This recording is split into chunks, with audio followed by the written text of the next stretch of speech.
The only thing we have to Beer. is Beer. itself. Beer. So many choices. Only no function beer well without. Woohoo! Beer!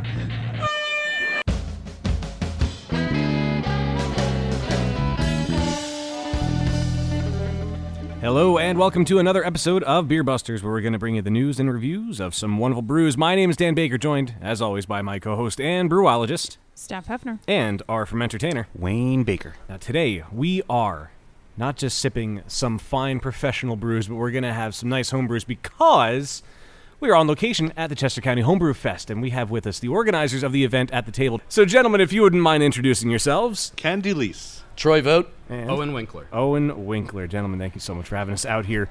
Thanks for coming. No, thank you. I'm very excited. And we're in the helicopter museum, which is fantastic. I didn't realize how much I liked helicopters until tonight. And I've never actually been on one, and I really want to get in one. That's not going to happen. You can enter a couple of them over here. Oh, they have some of them open? Oh, nice. Yes, Well, indeed. There you go, Dan. Well, I'm going to do that before I get it's going to be a drunk. check off your bucket list. Yeah, well, I mean, it would be a check off the bucket list if, like, they could fly. I can't do that in here, can I?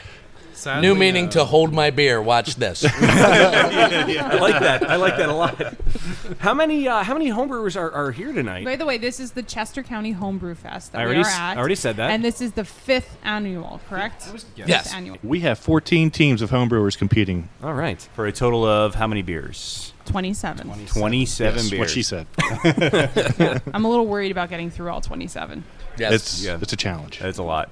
Challenge accepted. Small pours. Yeah, well, hopefully. Also- unlike what Levante started us off with. Levante Brewing is also in the house tonight. We are sipping on some of their beers. We have their Norseman, and their Pale Ale, the name of which... Polito? Polito, yes. Polito Pale Ale. So we'll be That's talking to what I'm those guys saying. in a little bit. But so how did this event start?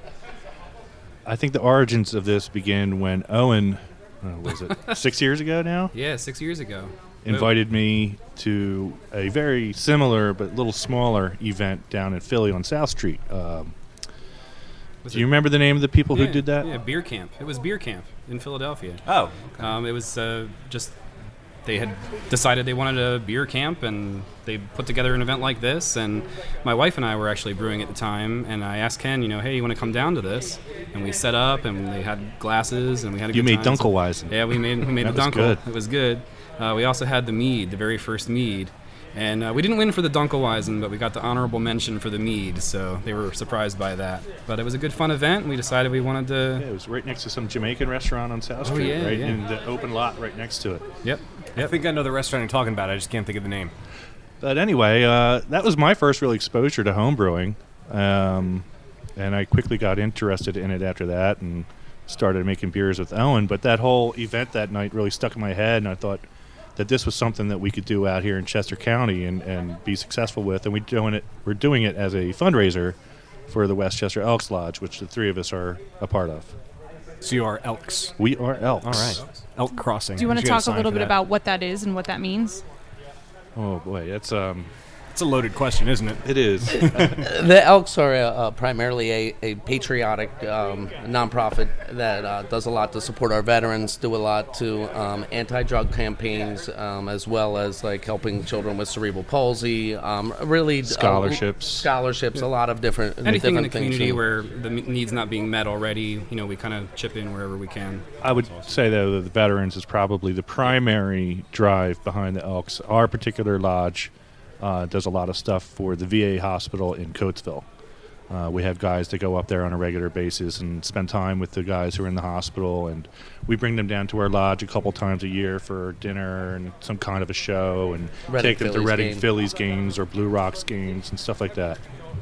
Now, I know previous events have been at the Elks Lodge. Yes. Before this year, was every event at the Elks Lodge? That's correct. Yeah. So This this is the our first time, we've yeah. moved. Okay. It's a pretty awesome venue, though. Like we Yes, see helicopters right outside the door. Exactly. Here. It's pretty cool. We were planning to have it there again this year, but a series of events basically led to a double booking. We needed to find another house or Right. another home for this quickly, and here we are. We lucked out with a great new venue. Yeah, I think Ken said it best. Life hands you lemons, you make some shandy. Yeah, I like that. No, it's a really cool venue and really nice indoor scenery for this. So I would imagine, do you guys think you're going to keep using the helicopter museum from here on out? I think that's very possible. Awesome. Yeah, we like it. We've always wanted to grow the event. We were kind of bursting at the seams the last couple of years for, in the lodge. But, we're able to grow, able to, kind of do something cool, something different here. So. It's a really cool spot, and good that it's a summer beer fest inside because it is pouring down raining outside it's today. bad out there right now, and it doesn't really it's feel much like summer because it's kind of cool out sort there. of a rain or shine location. So Yeah, that's it's a very always cool. soggy brew fest. It's very soggy. Well, outside, inside. Well, our first brew fest was actually we did in October, and we actually almost had it snowed out 5 years ago. If you geez. remember that freak yes. snowstorm That's right, that we yeah. got before Around Halloween, yeah. Yep. Yeah, That's exactly right. That was the first time we tried to do this. So Wow. we've had a lot of different obstacles. Speaking In of fact, the rain, it's it's just picked up. I don't know if pouring you right can hear it. now. Yeah, I Nice. can hear it. Yeah, but it's Wow. Very nice.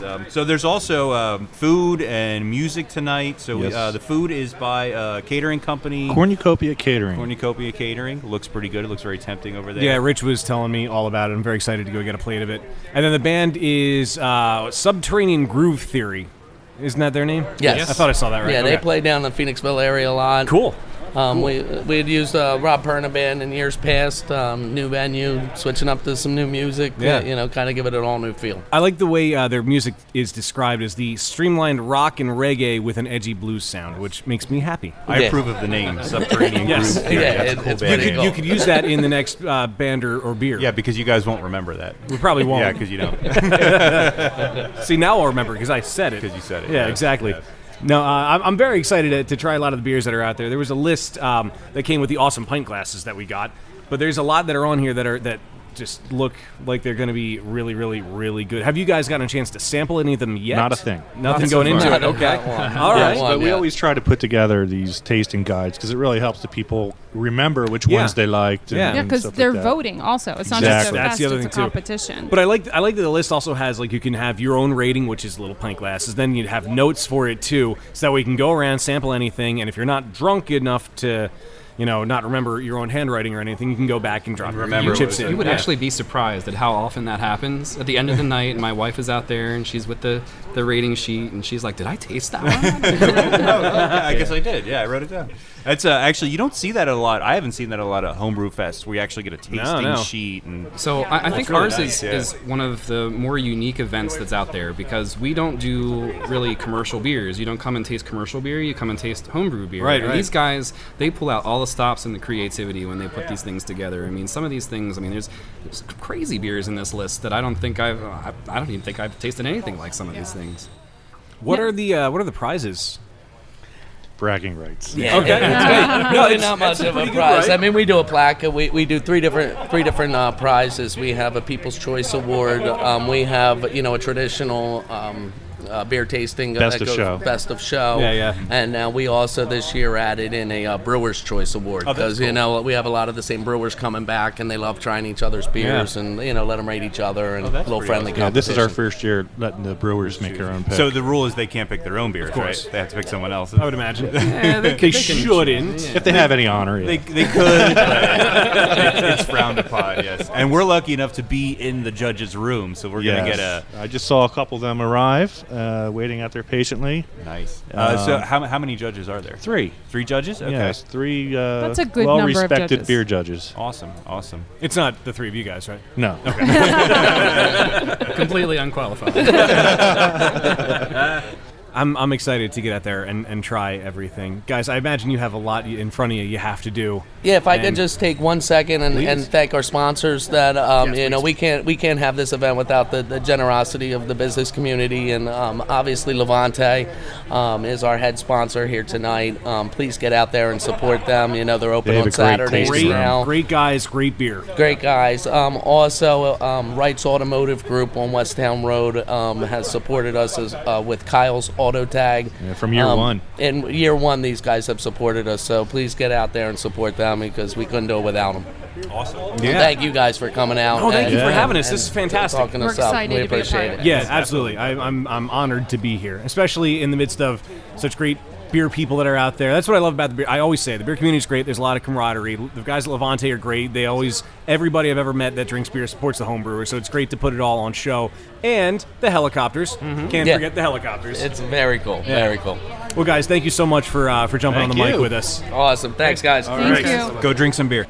So we've got our first brews at the table. Now we made reference to it while we were interviewing the guys who put the show together, but we have the guys from Levante here now. Before we had Eric on, and we also had Tim. But Tim is coming back from Jamaica, so now we have Jim subbing in. So gentlemen, how are you? Pretty good. Doing fine, sir. All right, cool. Awesome.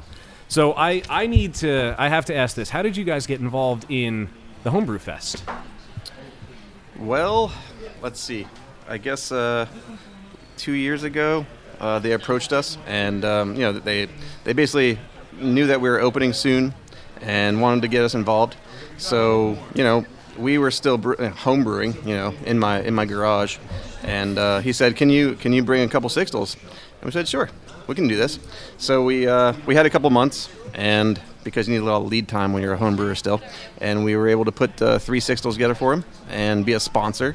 And it's been good because, we're trying to get out into the community as much as possible, and this was a good foray into the community for the first, it was a sort of a first festival for us, I'd say.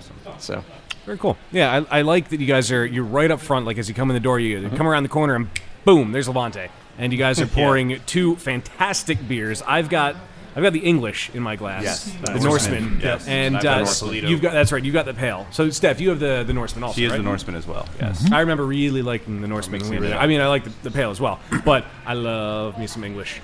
Love this beer. It's so good, so good. So I know our listeners know Eric from the episode we did at Levante, which was an awesome time. That was one of my favorite episodes. Oh yeah, it was really. I agree. Fun. It was my favorite episode too. Was it really? It was. Like all right, glad we're in agreement on that. But Jim, our listeners don't know you. So what is your role at Levante? So my official title is owner/brewer. So I've been, brewing for a few years now, and where you might recognize me, or at least kind of see the synergy between it, is I once had the privilege of working with Steve Armstrong at Armstrong Ales. Oh, cool. So Steve and I were working real closely for about 8 months or so, and still continue to be great friends. And their Armstrong Ales has always been a really good partner with Levante, and we kind of are sister breweries to a certain degree, and collaborate, and just really good friends in the community and support each other. So that's kind of how I was introduced to Eric and Tim probably about a year ago, and then just recently, just a couple months ago, we started to have a dialogue about bringing me over to Levante, and it's just a terrific opportunity, and really happy to be on the team. And we're happy to have him, absolutely. So, we actually did a collaboration with Steve Armstrong for the Kennett Winterfest. It was called the Armante Exchange. Steve is great with words, so he came up with the names, and it was a great beer. It was a Beer to Guard farmhouse ale, and then we soured it slightly and then aged it on figs and dates. Came out about almost 11%, and it's brilliant. It's actually still, we have some in our fridge just aging now. We're just waiting for our grand opening, which is going to be August 8th. So we're going to bring it out for that, and serve it up, and we can't wait. Awesome. I want some of that beer. So if you didn't have a reason to go to this grand opening before, You now do. now you really have a reason to go. You definitely check out Levante. Like I said, we had a lot of fun. We were there. Great beers. Yes, we did. Awesome stuff. I know we chatted a little bit earlier today about the system you guys have, and you said that you're still using the smaller system currently, waiting to get onto that big boy and start. That is true. Unfortunately. So, we had, some setbacks, but we're getting very close now to getting the 15 barrel up and running, and it's going to be an amazingly beautiful day to see that thing fired up. Absolutely. And I'd say it's going to be in July. So, like I said, we're looking forward to it, and getting the chief out there to the masses, because the people want the chief. People want the chief. I don't know. I hear your Kolsch is really good too. It's excellent. That's kind of what I want. that has been one of the top sellers all summer. Yep. So. Nice. I have a newfound appreciation for Kolsch. I've always liked it, but now I really like Kolsch. So more reason to get back out there. Absolutely. Yeah. We need a name for the Kolsch. So, as we're sitting here, if you guys want to brainstorm, a name for the Kolsch.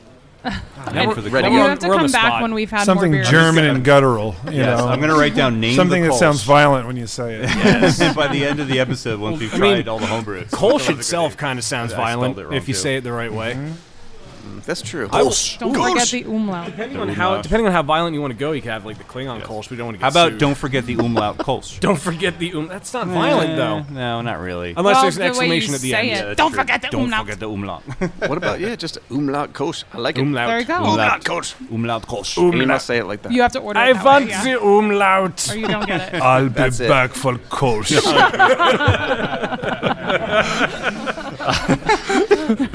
All very good ideas. Good brainstorming session, There you guys. go. That was like 15 This worked. seconds. All right.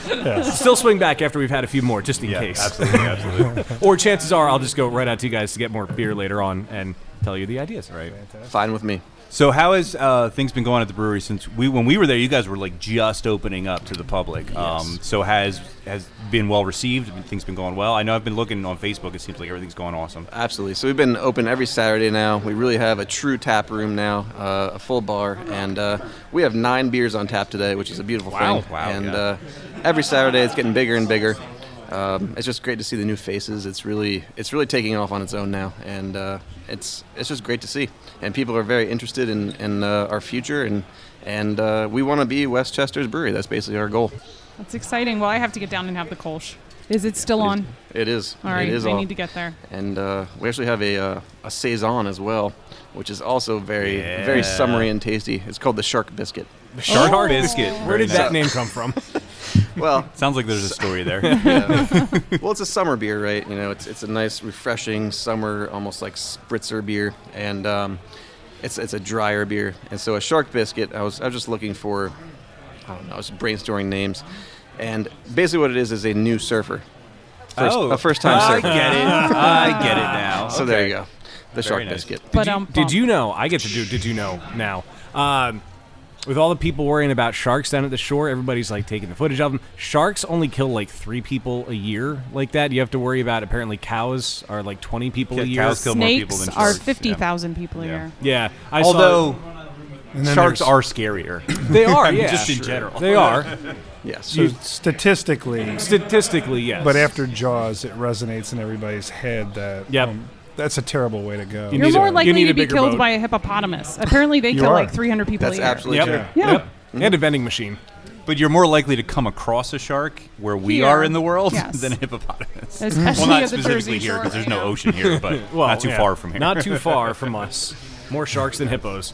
Although Jersey, I don't know. So you should name a beer hippopotamus bean. The hippopotamus. All right. Well, there's it's on. what hippopotamus Kolsch? There you go. Yes, the angry hippopotamus Kolsch. But Angry hippopotamus. there has to be an umlaut over like the O or something. Hippopotamus. Hippopotamus Angry Kolsch. hippopotamus Yes. Kolsch. Give I me like a it. hippo. Can I have I a want hippo? the hippo. I'll have the hippo. Yeah, it's only served in a 64-ounce glass Oh, jeez. with a straw. I love it.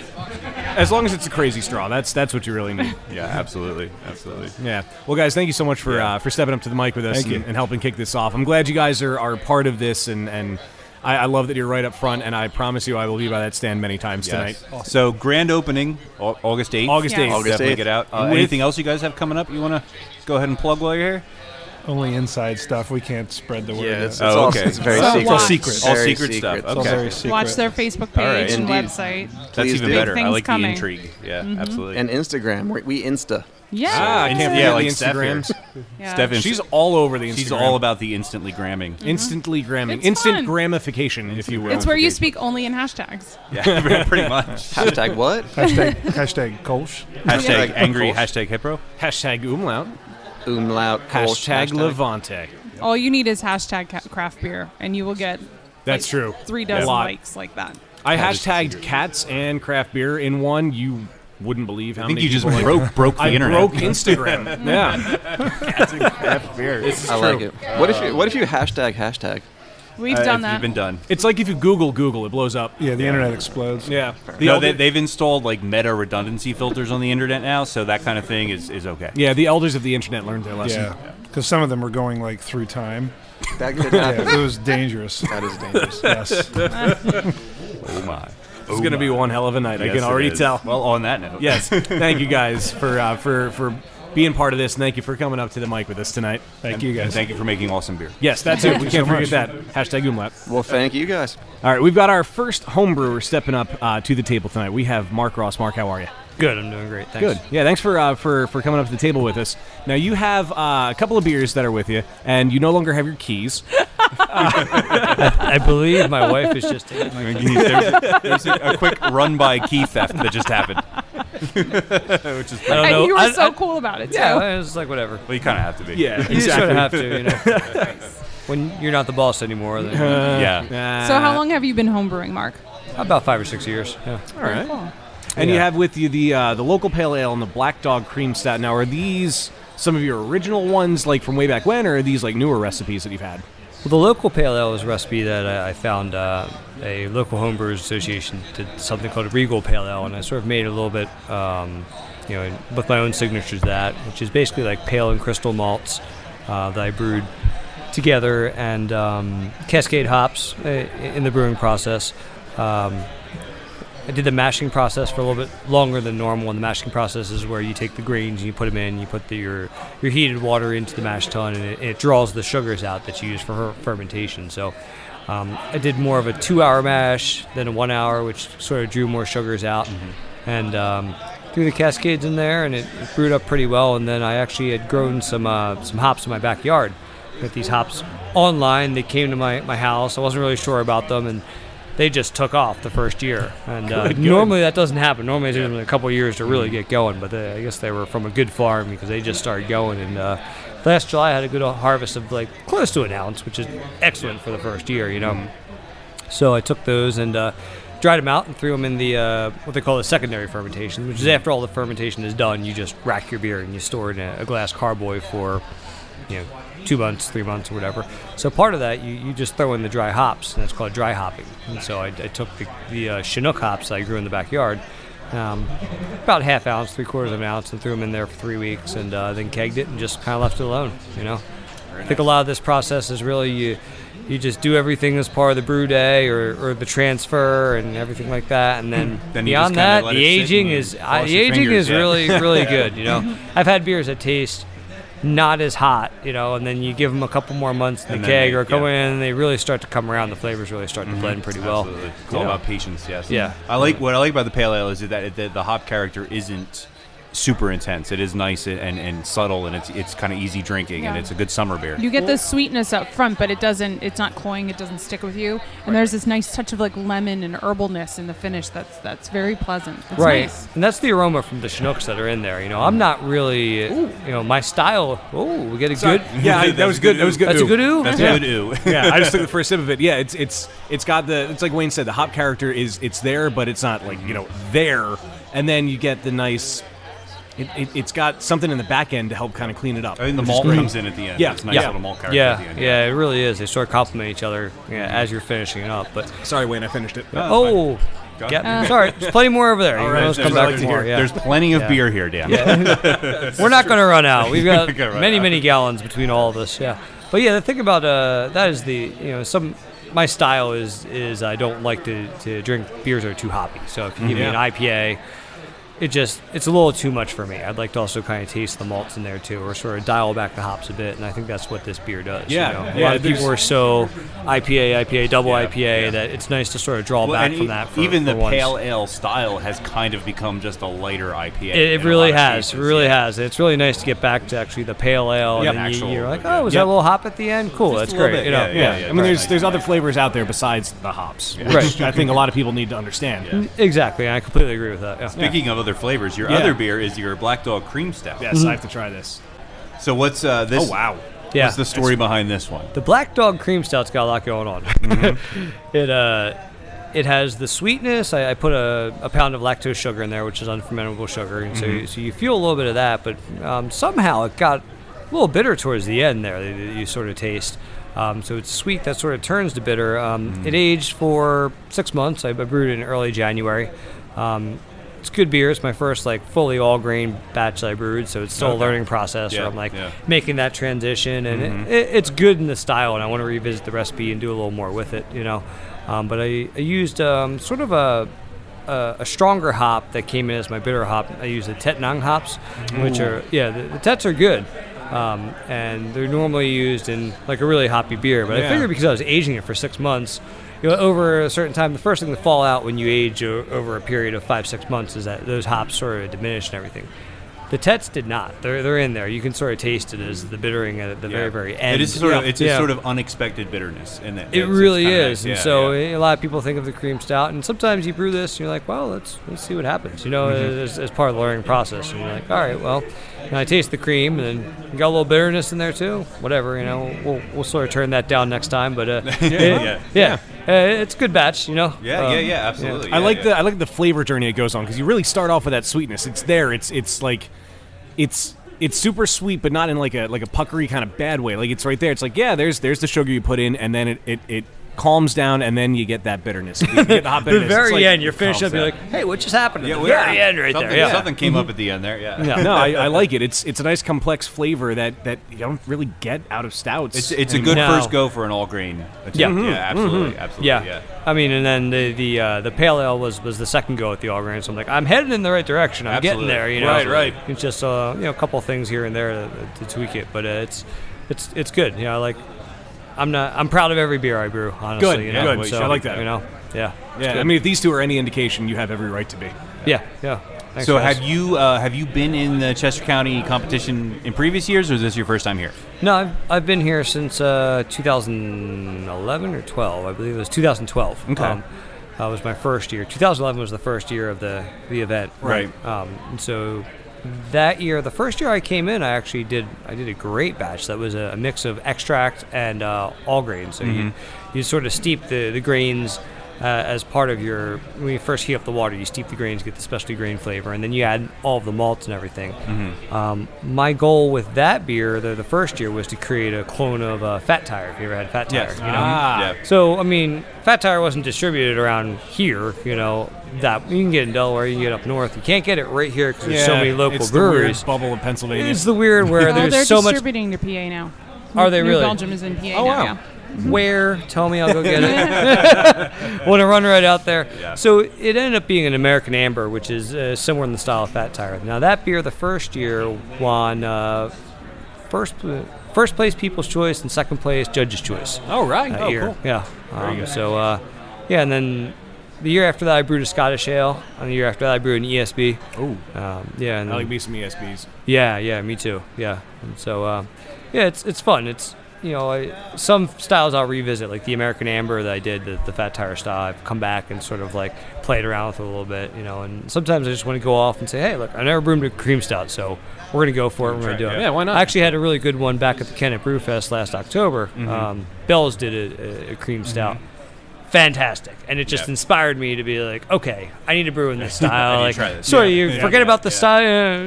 Not a lot of people brew cream stouts. Right. I got to get something that's sort of like this. Right. Now this beer is nothing like that, but it's still a good representation of a cream stout with a little surprise at the end there. Yeah. For you. Oh yeah. Absolutely. I like it a lot. Absolutely. Yeah. Awesome. Yeah, well, man, thank you for stepping up to the mic with us tonight, Mark. I'm very excited. Great. Yeah, I'm hoping you medal again tonight, or you place, or whatever you want to call it. I don't know if you actually get a medal, but you get bragging rights. You get a plaque. You get a plaque. plaque. Very Very nice. nice. I hope you plaque tonight. Yes, we hope. That sounds weird. I would like to plaque. Yeah. You just like turned you a to plaque. noun into a verb, I believe. It's very fun. nice. Well, Mark, thank you again for stepping up to us. Thank you for these great beers. All right, thanks. Take care. Thank you. All right, bye. So now we have joining us at the table, we have Nate Tolvesa, who is from the Mainline Brewers Association Homebrew Club. Nate, how are you tonight? I'm good. Thanks for having me. Good. Yeah, no, thanks for coming up to the table. And I know you have two beers that are with you. Now, are these specifically your beers, or are they like from the greater group? These two beers are my recipes. The white IPA I've been making for a little while now. It's had some success. I've kind of been tweaked the recipe a little bit here and there, but I think it's found its flow. But the brown, the Havertown Brown IPA is something that I took I have a regular brown ale recipe, and I kind of bumped it up, and I really Americanized it, which means I just made it super hoppy. Just put a bunch of hops. Yeah. That's how you Americanize. So I went from category 10C brown ale to 23A specialty, because the IBUs are absolutely doubled. Yeah. So yeah, that's something I came up with, last month. Has a fantastic aroma. I Yeah, really the like brown it. really has a wonderful Yeah, aroma. it's and got that a lot kick of. of rye that you get, that's a nice touch. It's good. Which Yeah. I like the rhyming scheme with the name, and I also to say, not to jump ahead to the white, I just got what the name is. Crazy Whippersnapper? Yeah, I was like, Crazy WIPA. Oh. You have the white in your glass, right, Dan? Yes. Try the brown. All right, thank you. Smell the brown first. Oh, It's got a oh great my aroma. God, Yeah, that I mean, it's smell. good, but the aroma is incredible. Yeah, for this brown, I used I found an experimental hop, and I smelled it. It smells great. It's got that citrus sort of like, even like a burnt orange note to it. And there's a couple ounces of that in there. I dry hopped it with it. I'm thinking for the first run with it, with the cup, I think it turned out pretty well. Yeah, it's not like your traditional hoppiness with it, like that. It's a roasty hoppy. Yeah, it's a exactly. nice That's a good way to put it. Yeah, and it works well because you get a little bit of chocolate, a little bit of caramel in there. Yeah. Oh man. Yeah. And then I think the hop gives that chocolate and caramel. It kind of cuts the sweetness with like an earthiness, which is really nice. Yeah. That's a good way to describe it. So I have to give a shout out, since you're from a local homebrew club here. Sure.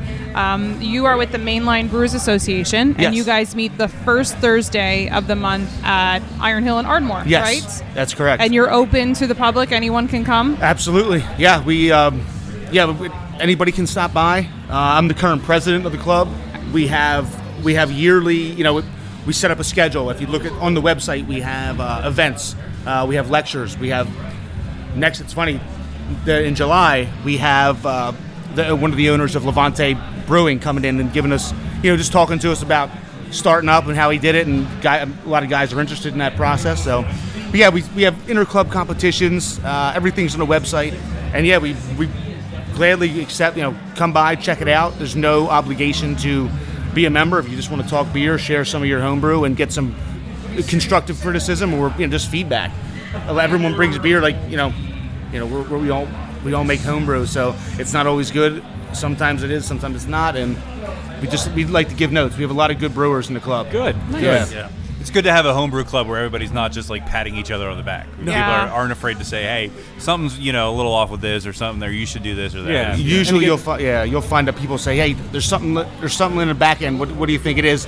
We'll taste it. We'll talk about it. So yeah, it's good. That's cool. That's awesome. Yeah, you gotta help each other get somewhere, and just patting each other on the back not really gonna do that. It doesn't help anybody. Yeah. Absolutely. Yeah. Yeah. So your history of homebrewing. How long have you been homebrewing? What got you into it? Yeah, I've been doing this for just about 2 years now. Okay. I jumped right into all grain. Built went out, bought a cooler, converted it into a mash tun, 10-gallon pot. Very simple, basic stuff. Yeah. So like I said, once getting into the craft itself, there's so many good local craft breweries in the area. Just with Victory and that was the first craft beer I've had, and once I started drinking that, it was like, hey, how can I make this myself, and how can I make getting away from those mass produced macros, and it's like those light American lagers. Oh God. Yeah. So it's one of those. I just wanted to make it and see how it turns out. The first few batches were not good. We drank them anyway. And they say hashtag still has alcohol. Exactly. But yeah, once you do one, you do another, you learn from your mistakes, and that's what we did. And joining this club 2 years ago, really, again, same thing. Really helped us out, talking to the guys, and just getting involved. Nice. So have you been at the Chester County Homebrew Fest before, or is this your first time here? This is my second year. Second year? Yep. Okay. All right. And how did you do last year? Did you win anything? Last year, the white actually took second. Oh, yeah? And the judging. Right. And the judging? Yeah. Nice. Very nice. Very nice. Yeah. We all like the people's choice, but we know the judges is the more important decision. They're hardworking. As they're behind us sitting over right there. across the room from us, taking notes. Yes. The We're not table talking about full you. of beer. These guys are good people. Yeah, good people. Good people. Good. Look at this face. Yeah. No idea we're talking about him either. They're engrossed as they should be. Well, I snuck a sip of the white while Sure. we were talking about all that. I love the white. This is so good. I can see. Thank you. Oh, it's so good. The white has a grassy hoppiness to it that I really like. I will say, though, I'm going to have to admit I like the brown better. I prefer the brown also, Yeah, but the white is really good. It's nice. Yeah. It's got a funny nice- with they don't complement each other. So having one before you have to have the brown before the white, I think, because I did it the other way around and it made the brown completely astringent. Yeah, I can So see that, and I try, I didn't really think about it. Right when I came out, I'm like, oh yeah. Oh, wait a minute. Yeah. So you have to take that. You got to take it with a grain of salt. Like, So okay, if somebody you just comes had up the white. to you and says, "I'll have the white," you'll say, "Well, are you going to have Nope, both? you'll have the Because brown." if you are, have the brown." I tell. first. Yeah, it's funny. I've told a couple, say, hey, come back in a little bit. Get after you've cleared your rinsed your palate out a little bit. and you have a little something else. Yeah. Go have a couple pretzels. Exactly. The next one. But Yeah. They are nice. I do really like the sort of a fresh grassiness. It's reminding me of all the rain outside right now. Actually. Yeah. It's very good. It's a good summer beer. And like I said, I did it the first time I ever brewed it. Where did I one of the competitions? It could have been Buzz Off or something last year. It came and took first place in specialty, and I was completely surprised. And from then on, that's been my go-to. Make it, keep it in the keg, drink it at home, give it away. Just like ever do with all my other stuff, and just to get it out there. So it's definitely something that'll be around for as long as I do it. Very cool. Yeah. Well, Awesome. thank you for coming to the table with us. Thank you for bringing Absolutely. these awesome beers too, Nate. It was awesome. Thank you. I appreciate the time. Cool. And good luck out there. Good luck in the Yeah. competition. Thank you very much. Cool. Cheers.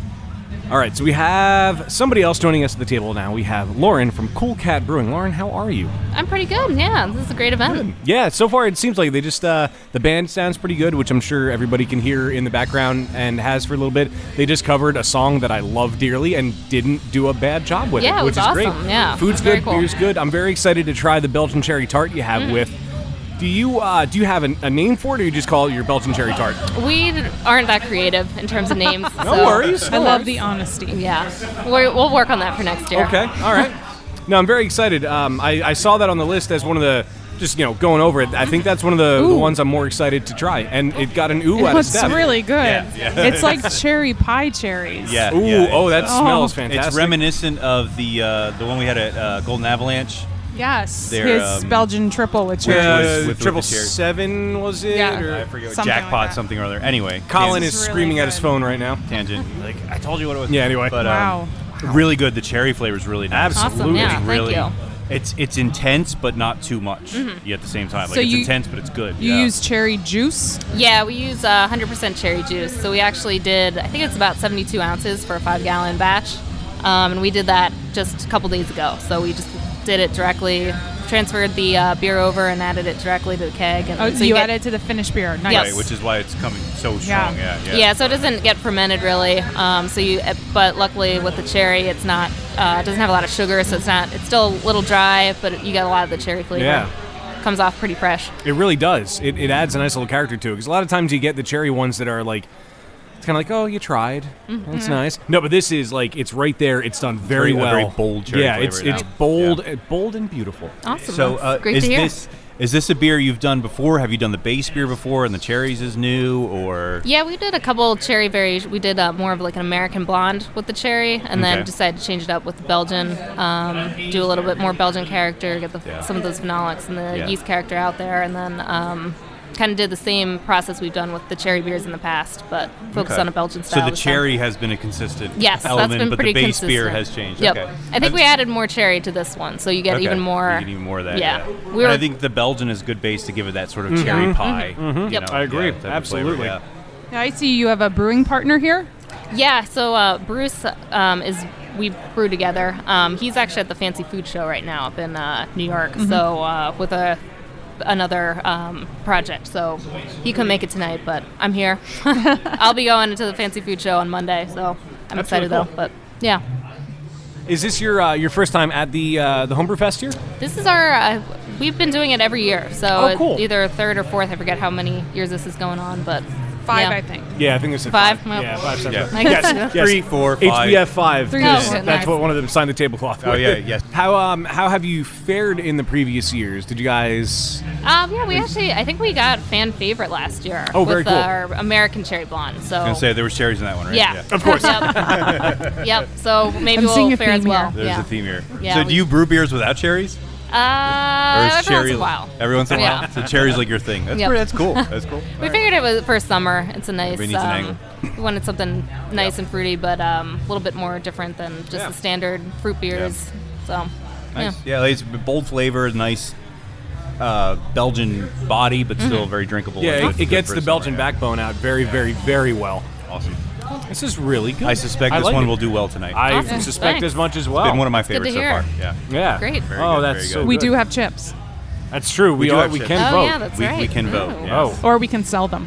Salad chips. I feel like that's dirty. I don't want to do that. Like, that's like wrong. That's that's true. true. I wouldn't do that. Backroom I won't do dealing that. or something. Awesome. Well, Lauren, thank Thanks you so so much much, for sharing the beer with us. It's delicious. It's Great. so good. Yeah, that's great to hear. Thanks so I have much. a feeling by the end of the night you'll probably get one of my chips. Awesome. That's perfect. All right, Sounds cool. big. Well, thank you so much. Good luck out there, and keep up the good work. This is really good. Great. Thank you. Thanks Awesome. a lot. Thanks Thank for you. having Thank me. you. Thank you. Cheers.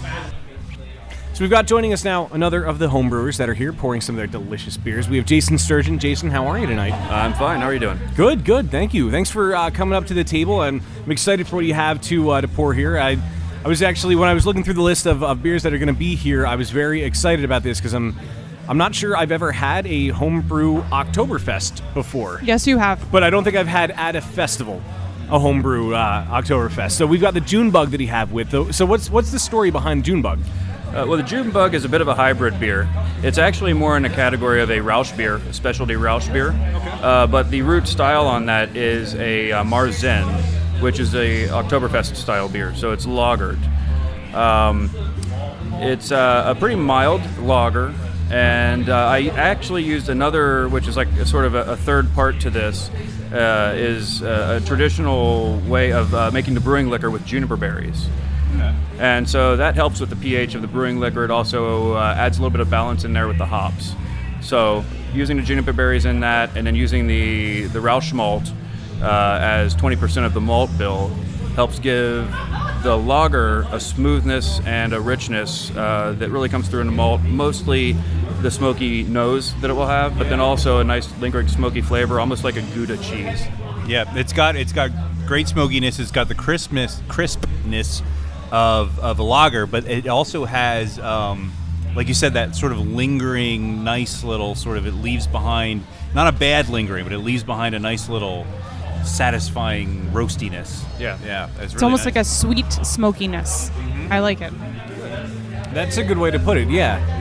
It's got even a tiny spice to it, I think. A little bit, yeah. A little spicy. Yeah, I like that. A lot of the Rausch beers you have, they overdo the smokiness too.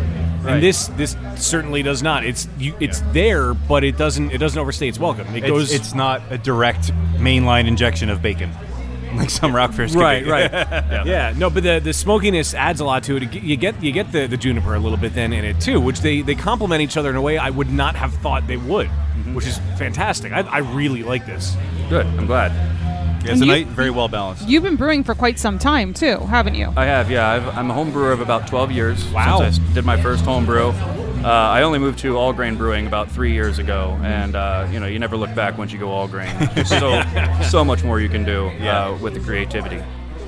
And you have a brewing partner? I do, yeah. Stephanie Smith is my brewing partner and life partner, and we've been doing this together for about 3 years, and she is mostly an assistant, but was she a brewer before she met you, or did you introduce her to homebrewing? Well, one of her friends actually, which is in the same competition, Lauren. She had helped Lauren brew before. Okay. So she wasn't a virgin when I met her. I mean, as far as brewing is concerned. And a number of other things, I'm sure. Well, she's had a very rich life experience, I'm sure. It's always better when you can brew with a partner. It's a lot of fun because it can be a long day and it's a lot of work and especially cleanup. So it's always good to have someone there that's willing to help. Absolutely. For sure. So we saw something in your bio notes that confused us. Says you've dabbled in ciders, mead, and mellow mel. I don't even know if I'm saying it right. I've never heard of that before. What is that? Mellow mel it's a mead. It's a variety of mead that's with fruit infused. Okay. So I've done a mellow mel before, where the first mellow mel I did was with sour cherries and vanilla beans. Oh, so sounds very nice. Yeah, you basically make the mead, and then when you put it into the fermenter, I cooked down the sour cherries and mashed those up and sliced a couple of vanilla beans and put that into the fermentation for the primary fermentation of the mead. And those flavors really get in there, and the cherries, some of that sweet cherry juice actually ferments into like a wine flavor that's in the mellow mel. Oh, nice. You can also add in the fruit flavors later after it's fermented, and it'll stay in a sweet state, so it has more of the cherry flavor and less of a wine flavor. Most recently, we made a blueberry mellow mel, And that one, it's still mellowing out. Mellow takes a good 6 to 9 months before it's really, smooth. Right. Before then, it's kind of hot, and the flavors haven't mellowed out. Very nice. That sounds good. We need to go to a mead festival. Any fermented beverages are basically right up your alley. Oh yeah, I like all things fermented. Yeah. Very nice. Very cool. Now this beer is really, really good, and it's like I said, I don't think I've seen this at a homebrew fest before, and it really shines through. It takes balls to do a beer like this at a homebrew fest, and I think you pulled it off really well. And I know you mentioned you had a connection to our last guest that was on, Lauren. Lauren, yeah. Who had her cherry blonde. And I do have to honestly say, hers and this are my two favorites so far. They're really, really spectacular. Are they the first two you've tried so far? No. We did have some before. We won't mention any names, but these past two that we've just recently had, hers and yours, have really, really been stellar. Yeah, really absolutely. Like them. Yeah, very good. Yeah. I hope mine holds up as one of your favorites today. I think it might. Pretty proud of it. Yes. Good. Yeah, with every right to be. Absolutely. And that's all that really matters. Yeah. That's why we homebrew. So we brew the beers that we want to drink. Yep. Absolutely. Yep. And you get to share it with everybody who wants to drink them. Yep. That's like right. the crowd that is here. It works out very well. Awesome. Well, thank you for coming up to the table, Jason. All right. The Yes, beer thank was you, fantastic. Jason. Keep up the good work. Good luck out there tonight. Yep. Thank you very much. Yeah. Awesome. Thank you. Cheers. May you get many chips. Yes, exactly. Cheers. Joining us at the table now, we have Josh Grove of Grove Brewing Company. Josh, how are you tonight? I am very well. I'll tell you what.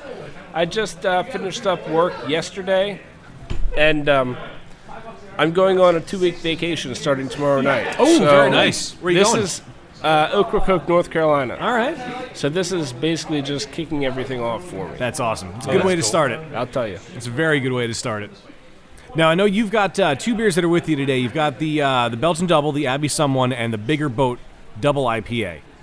And I'm very excited to try them because I feel like doubles are hard to pull off, and I can imagine being showing it off here. I can imagine that it's going to be it's going to wow us. Well, I'll tell you what. I had never brewed this recipe before. It was something that I put the grain list together, and I looked at it, and I wanted something that was a little, as far as the malt aspect, was a little heavier than a lot of doubles that are out there. I just kind of, I tried to bump everything up. That's pretty much what I do with everything, is I try to just bump everything up just a little more to what's typical. You turn it up to 11, as it were. Yeah. This one definitely goes up to 11. Very cool. Which glasses have the double in it? That's the double there. All I think right, you cool. have the double in yours. Do I have the double in here? Okay. Yeah, I've also got the that other smells like a double double. IPA. Well, right. You should definitely be able to tell the difference. Yeah, absolutely. It's true. I have to ask about the name of this double IPA. Yeah, Is this a take on another brewery's beer that might have boat in the name? Well, that's funny. The Bigger Boat IPA, no, it is not a take on. I didn't find out that another brewery had the boat in the name of the IPA until tonight, I think. All right. You just wanted a Jaws reference. You heard it here first. I was actually going off of Ballast Point. Okay. I was going not quite Sculpin, but maybe if they made a double Sculpin, it might be something of that variety. But it's obviously nothing that they have ever produced. But it's Ballast Point focuses on the sea. Focuses on fish. All their beers are named after fish. Pictures of fish on their bottles, but not their cans. Right. No. An inside joke. Okay, well, I was going to say the grapefruit Sculpin's got fish on it. I don't know. On the can? Yeah. Oh, really? Okay. Absolutely. Wait. On the bottle, yes. No. Not on the can. See? I think you got me. I only had a 6-pack of the grapefruit Sculpin. It was great. But I was kind of I originally had a completely different recipe that I was going to call the Three Amigos IPA. Ooh. And I even made like a graphic for it, and it looks awesome, and it has the Three Amigos on it. Yeah. And I was going to use Warrior, Centennial, and Amarillo hops in it, but I didn't feel like that was enough. Right. Last year, I actually placed first. Last year, Judge's Choice. Oh, nice. At Well, this congratulations. at this event. Thank you. But and that That was a Falcon Falls IPA, which used mostly Falconer's Flight hops. But the first batch I made that was supposed to be in the competition ended up all over my basement floor. Oh, jeez. Wow. Well, I was like getting into the bottling bucket. Baby was crying, ran upstairs, came downstairs. The valve was open. There's beer all over the floor. So I had to brew a batch in like 3 or 4 weeks. So you hashtag homebrew problems. Yeah. So if you make a Three Amigos beer, you also have to make an El Guapo. El Guapo, of El course. Guapo, yes. Yes, you have to make the El Guapo as well. That could be like... That has to be like a barley wine or something. Yeah, like something strong and powerful. Or like a Corona. or like a Mexican No, lager, you have to age it in tequila barrels. Yeah, there you go. There you that go. could work too. There you go. I do want like to say, but it has to be a handsome beer. Of course, Yes. of course. With a plethora of something. Yeah. Preferably pinatas. Anything. Pinatas work too. The double IPA is nice, but I'm really digging this double. Yeah, The other that's double. what I've gotten a lot of. I got a lot of return on that. The Belgian double is actually, it's funny because this is the first time that my wife got to try it. Mm-hmm. It's been bottle conditioning for the last 4 or 5 months because, as a Belgian, being a double, being a darker, more rich beer, the bottle conditioning only helps it. Right. It only helps the flavor. It only melds the flavor. It only makes it better. So I wanted to kind of be authentic with the Trappist style of the Belgian doubles. Right.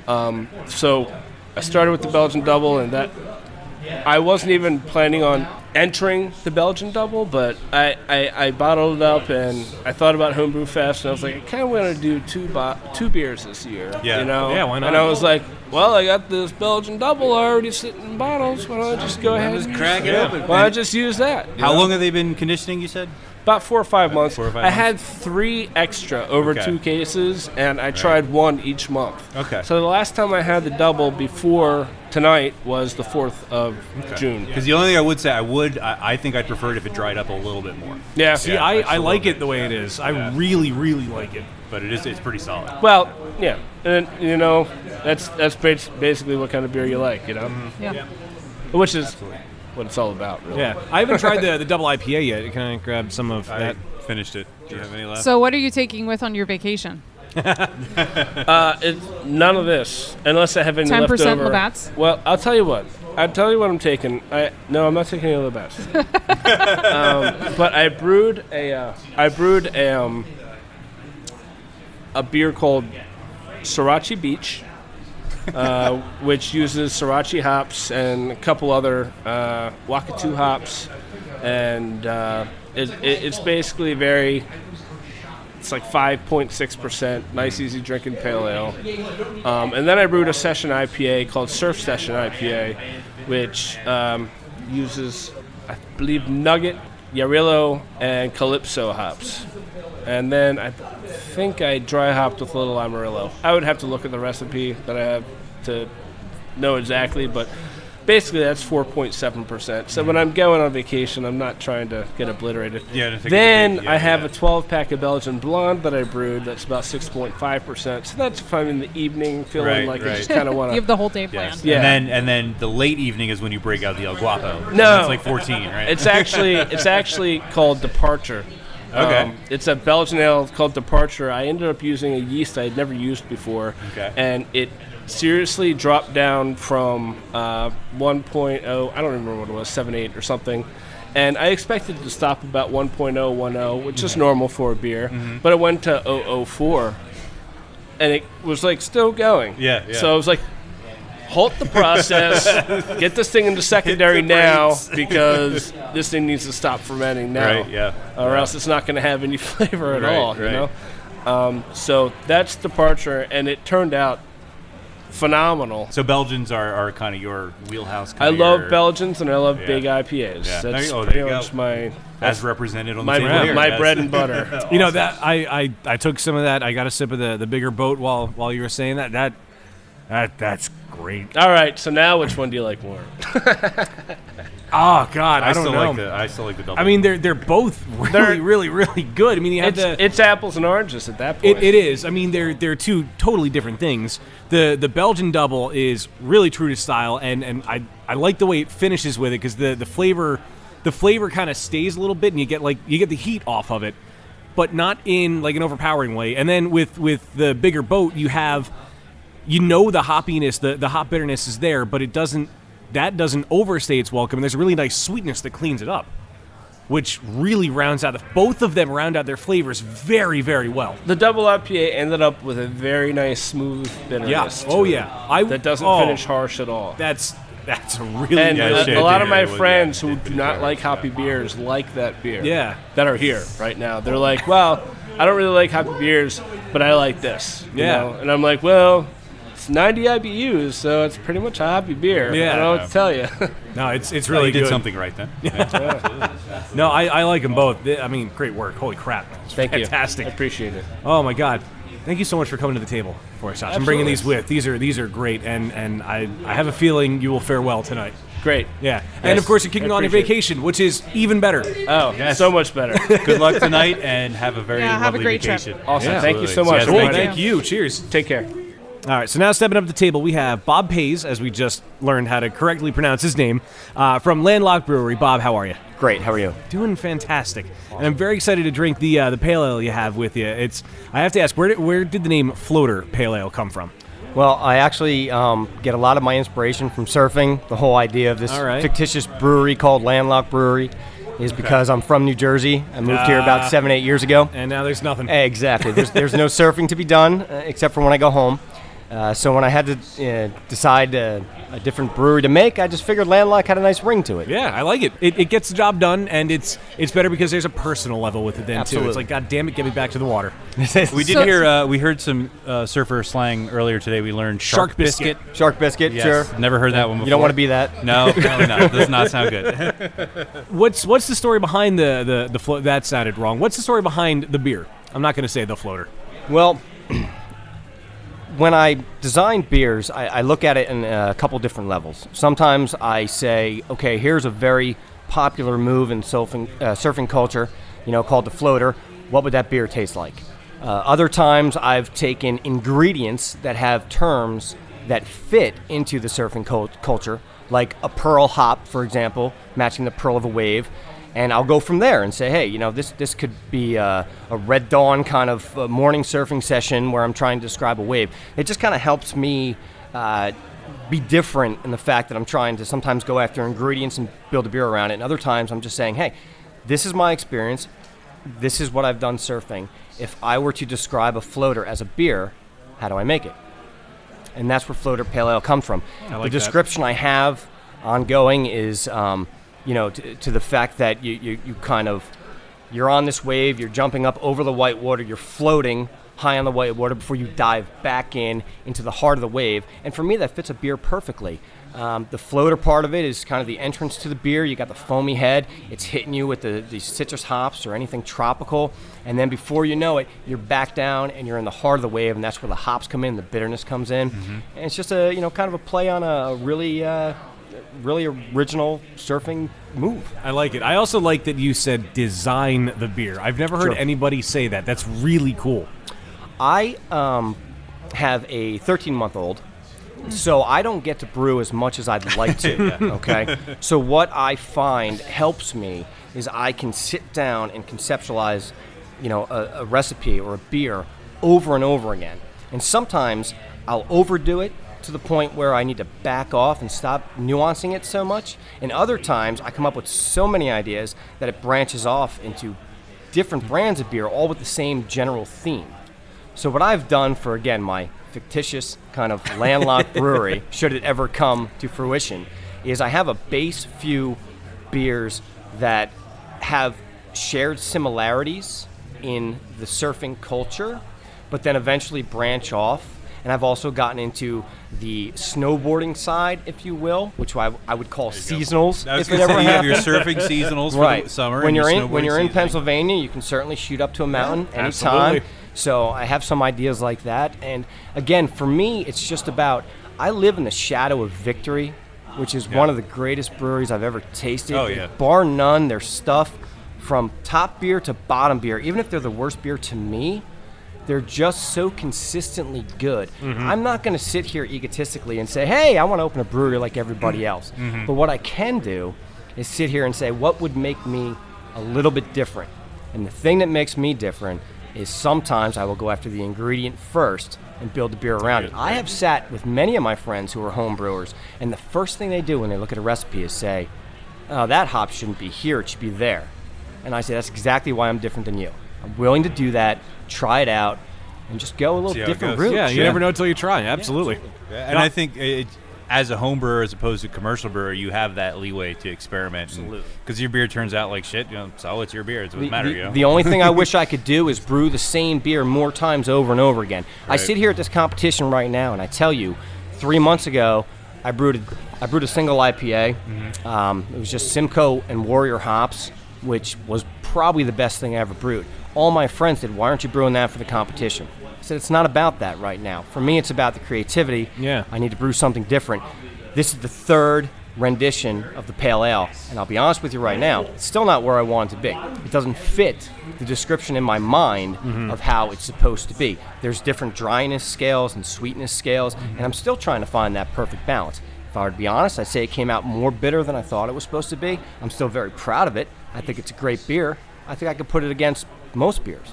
But for my complete image as to what I thought it would be, I'm not there yet. Not there yet. And even if I was there, even if I hit exactly what I wanted to do, I'm going to make it better. Yeah. And I'm going to make it better, but I'm not going to do it for another 2 years because I've got 30 other beers in my head and no time to brew them. Through all those, No, I like the way it turned out, and I admire that you're willing to say, let's get it right next time, or it doesn't fit it quite yet. I really like the way it turned out. It is a little on the hoppy end, but it has this subtle. I guess it might be the you said there was honey in there, or there's a honey malt. There's a honey malt aspect. Yes. Yeah, like I got a little bit of that in the end to kind of round it out a little more, and there's something else I can't put my finger on it, but it helps with that. To kind of round out the hoppiness, so it's not like punching you in the throat when you're done with it. I like this beer, and I'm glad to hear you say you're proud of it, and I'm anxious to see what happens next time you do it. Well, I got to tell you, when I first started brewing, I started off in extract like most people, and about 5 years ago, my goal was, I'm a huge IPA fan, okay, but I'm also relatively active, and I don't like getting, patchy belly. Right? So my goal started out as, I want to make basically an IPA light, which to me are pale ales that are a little hoppier. And then lo and behold, in the last couple of years, session IPAs just blew up, which is kind of an oxymoron when you think about it. So I prefer to think of session IPAs as pale ales that are more on the hoppy side. So the bitterness that you're getting is definitely intentional. That part of it I'm completely proud of. The thing that's missing a little bit for me is a little bit of the mouthfeel. And a little bit of a little extra lingering sweetness, although I still like my pale ales and IPAs dry. So basically I'm a Gemini and I'm fighting against myself whenever I make these recipes. Gemini! Yeah, we are too. So. Got you there. No, I like this though, but it seems like you have a lot in mind, and that makes the sign, in my opinion, of a good brewer, which is fantastic. And I'm excited to see what you have down the road. Hopefully we're able to come back to this again, and hopefully you will be here as well. Absolutely. But thank you for coming to the table and bringing this with you. I really like this beer. Great, thank you. Awesome. Hang cool. 10? Yes, hang 10, and don't be the shark biscuit. I actually have a hopping 10, because I assumed that hanging 10 was already taken by all the other Maui brewers and all that, which is also kind of fantastic, and brewed that a couple times with great reviews. Very nice. Well, maybe next year. I was going to say, hop 10. Hop 10, and maybe next good year. luck to you tonight. Yeah, thank you very much. Awesome. Thanks for coming up. Okay. Appreciate it. So we've met some new friends while we were here at the Homebrew Fest, but now we have somebody who is now, I believe, if I'm not mistaken, on a three-peat with us. Three or four. Yeah. Many Pete's. A multiple. Been back a bunch. But we have, of course, we've got Dean Pierce from Pierce Brewing Company. Dean, how have you been? I have been good. How have you guys been? We've been pretty good ourselves, yeah. Drinking beer. Yeah. Talking about beer. Can't complain about that. Yeah, this is true. And I was excited with the list you have with you. Now you have 3 beers with you tonight. One of which is 14.2%. That it is, yep. The highest beer on the just want to add. Of course. No surprise there. We gave the 14.2% to Wayne, and who has already said that it just seems dangerous right off the bat. The aroma, you can tell from the aroma that it's a big one. Yeah. I don't know that it hides it. It's one of those beers that does not hide its ABV. Your beers are known to be relatively dangerous, and that is dangerous in a good way? Yes, in a good way, yes. And that is a huge feat in and of itself, because you have been responsible for a few of my hangovers. So good. I'm glad. In a good way. Well, this is pretty dangerous too. It's a 9% oatmeal stout, and it does not taste anywhere near 9%. No, it tastes like a 6%. It does. I love the hops you used in this. It gives the oatmeal stout style a new level of interestingness. Interest. Does that make sense? It does. I mean, everyone's using Ella hops for your IPAs, but I decided to go the other way and make a stout with it. So it's for my second son that's on the way. So I want to do something congratulations special. on that. Thank you. It was a big surprise, in a good way. Surprise, a good surprise. So this is the Bundle of Joy 2 TOO. Correct. Stout, Yep. yes. It is very good. It's nice and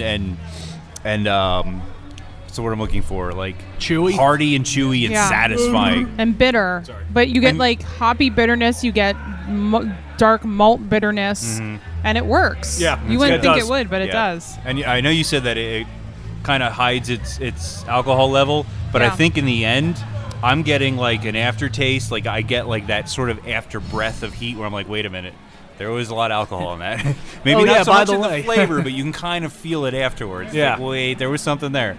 But it's very good. I very much like it. I got to say the pale, the Frolicking Monk, it's complex and layered and, might I add, confusing, but I really enjoy it. Thank you. I'm gonna, I was hoping the weather would have cooperated a little bit. Clementine. That's what I'm getting. Clementine peel and tangerine. Peel, yeah. That's what that is. No, it's really good. So that one sits at 6.8. I'd probably, if I didn't know that, probably put it in the 5s. That's what I was shooting for, but the Belgian yeast just kept going. And that's where I figured the Monk came from, because that's what got me to have the pale with the Belgian yeast is a nice surprise in there. And you do get the sweet citrusiness. Yeah, I also used lemon drop, Equinox, and Mandarina hops. Okay. I never used the lemon drop before, but I like it a lot. And didn't you made a saison with the lemon drop? I did after too. this one. Yep. Yeah. Which we had at the Homebrew Fest for Harrisburg Beer Week. You had that there, right? Oh, I wasn't there. That was good. And then finally we have and it tastes dangerous. The barley wine, Thank God. which tastes like a 14% The go beer. big or go home. That it is. I'm going to try one sip and I'm handing it right back to you. Come on now. I have to say it's a little sweet for me, but it's on a cold winter's night. I would totally sip on that. Yeah. That's the I just want to get drunk beer. I'm taking 2 sips. It's definitely Like it, it's the 14 and it tastes like it, and you like right after the sweetness goes away, you get the heat of the 14, but it's not overpowering. I hate that about like beers that are in the teens and barley wines that are in the teens. It hurts sometimes. This doesn't hurt. It hurts sometimes. It doesn't hurt. Yeah, it can be dangerous, but yeah. What I like about this though is that it's a 14% beer that's proud of being a 14% beer. It's not one of those beers that's like trying to cover up the alcohol. It's like this is a big ABV beer and it tastes like if you're going that big, like let everyone know. Yeah, right? you got it. Yeah, it doesn't hide its age. When did you brew that? I brewed that, probably 4 months ago. Oh, so it's still young for a barley wine. Right, yeah. It'll be interesting to see how it mellows and how it changes as it ages a little bit. Yeah, that sweetness will go away. Mellow out, yeah. I the definitely heat, think it'll age unfortunately, will dangerously go away as well. Yeah, actually, and I didn't carbonate this one just because I wanted to give it more of a wine feel and taste to it. Yeah, I was going to say something about that, about how it wasn't carbonated, but it's a nice little addition to it, I guess. It almost has, it's like fruit juice. Yeah. Like in the mouth feel, and because it's still and the sweetness, and then you're like, oh, this is not fruit you juice. have not your father's root beer, now you have not your your kid's father's fruit juice. Yeah. Well, it's definitely Tom's fruit juice. Well, right? yeah. He's been drinking a lot of them. So. Of course. I'm sure he has. And I also brought a double IPA with me tonight, only for the three of you. I'm not serving it anywhere else. Oh, so awesome. It's I don't know if exciting. you guys We have one empty glass. Put it in there. Look how that worked out. I do. Dan's always prepared. Mine's better. Apparently so is Wayne. Mine's better. Yeah, well, I'd be good. Mine's better. Let's hear it. So this is a double IPA, double rye IPA. I used an experimental grapefruit hop with it, Equinox and Citra hops.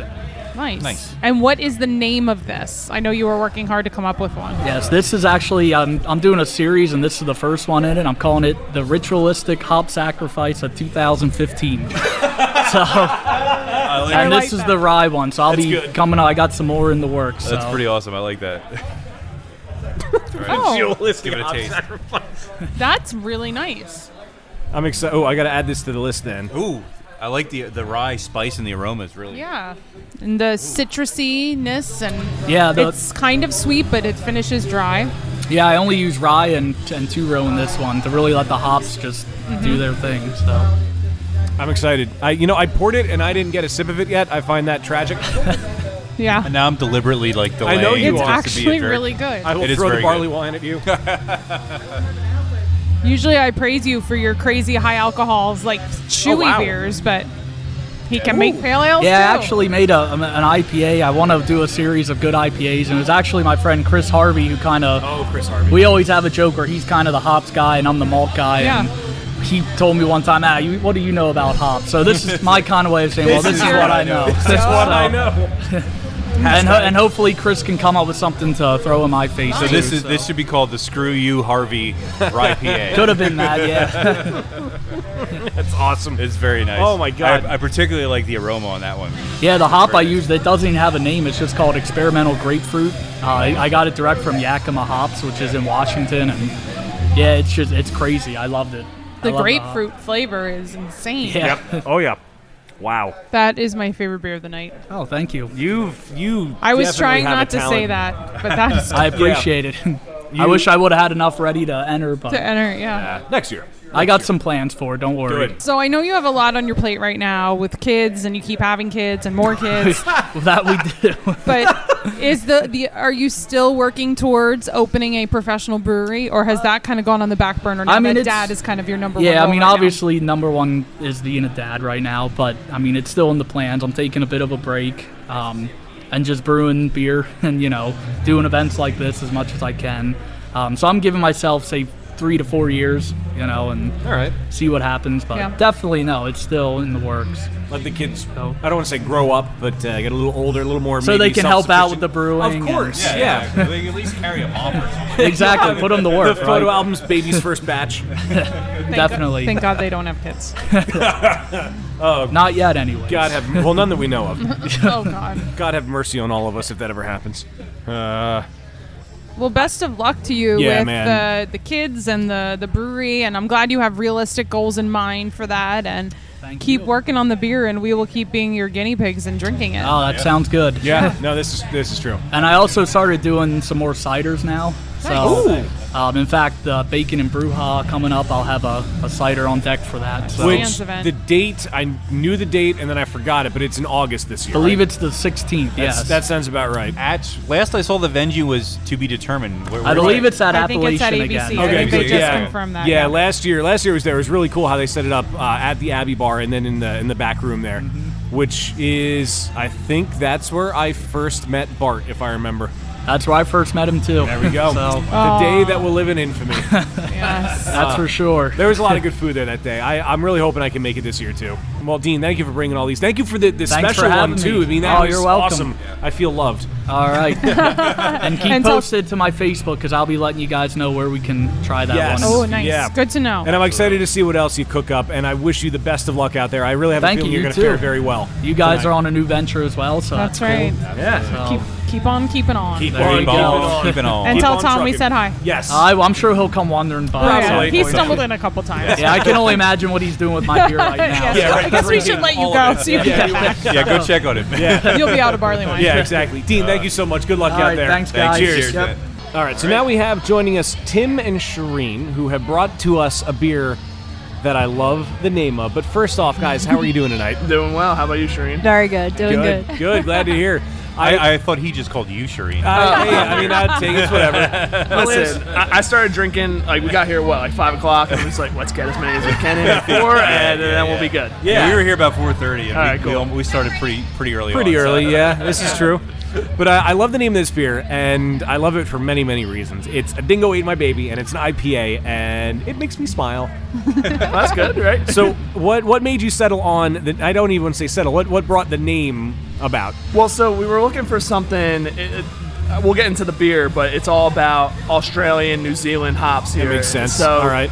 we were sitting in our living room, kind of just sparring back and forth. Like, she was like, how about drunken koala? Blah blah blah. Like, I mean, that's kind of fun. And That's in the past, we've I'm gonna get in trouble here. In the past, we've kind of done some big like signs because I could print them at work or whatever, Right. And we'll get them going. But in this case, we just came back. I had to go away for work, so we didn't have the time to bring it. But I thought like a koala. Like, how would you get him to look drunk? And I was like, how about like Dingo Ate My Baby? Because you wanted something a little like kind of funny, kind of quirky, but kind of Australian. Basically, Tim just sat on the couch drinking a beer and just said, "A dingo ate my baby." Yeah, for like a half hour, and I was like, "All right, that's a name." Yeah, Okay, I think that's what happened. Yeah, so that's basically it. We wanted to convey the Australian, New Zealand aspect of it, but kind of bring a little humor to it. Yeah. And then the Seinfeld aspect, of course. Of course. A dingo ate your baby. The dingo ate your You know, baby. completely unrelated to beer, but related to koalas in Australia. I heard that all koalas have chlamydia.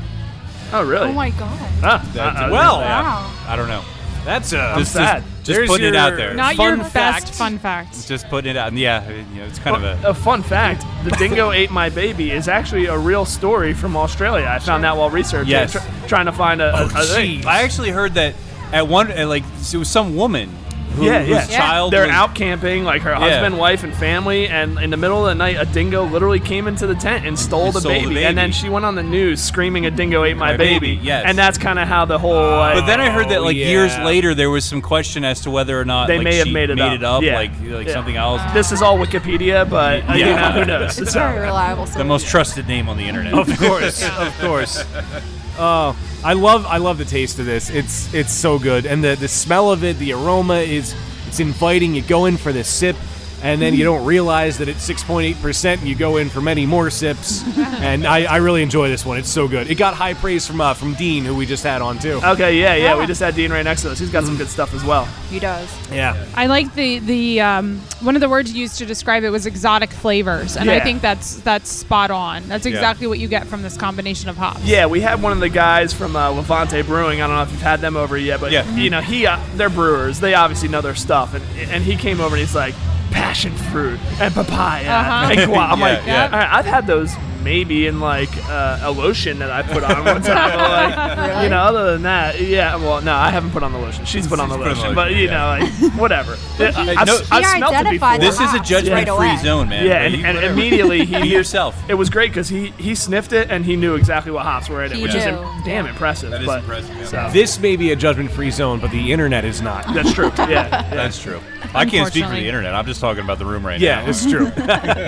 No, I really enjoy this beer. This is so good. It's nice and flavorful and exotic, and it is exotic. It's like tropical, but not your usual tropical. Yeah. I'm a huge. We went to Minnesota a year and a half ago, and I had a Surly. Have you had Surly yet? Mm-hmm. A Surly I Abrasive have. is probably my favorite double IPA in the world. Wow. It's amazing. It's really amazing. 100 score on Beer Advocate and things like that. Wow. And I tried to find a good recipe for it, and I actually found out it's a straight Citra IPA beer. So I was like, I gotta throw some Citra in this at the end, figure it out. And so we had made the beer, and it was pretty good. I really liked it, but then I really liked it. she really liked it. I like a much hoppier beer, so I was like, let's just throw a couple ounces of Citra. We put 2 ounces of Citra in there, and kind of really rounded it out, and kind of just solidified the whole IPA flavor of it. Nice. And I think Australian and New Zealand hops have the coolest names to say, like Matsueka, which is in this, and Wakatu, which is Solvin. Yeah, not so interesting, but those crunchy down under names. Yeah, you can't really pronounce after a couple of the. I don't even know how to Nelson Solvin, or I just think of The Simpsons. Nelson, I approve. Seinfeld and The Simpsons. Yeah, there you go. I have a feeling we're going to be best friends. Okay, cool.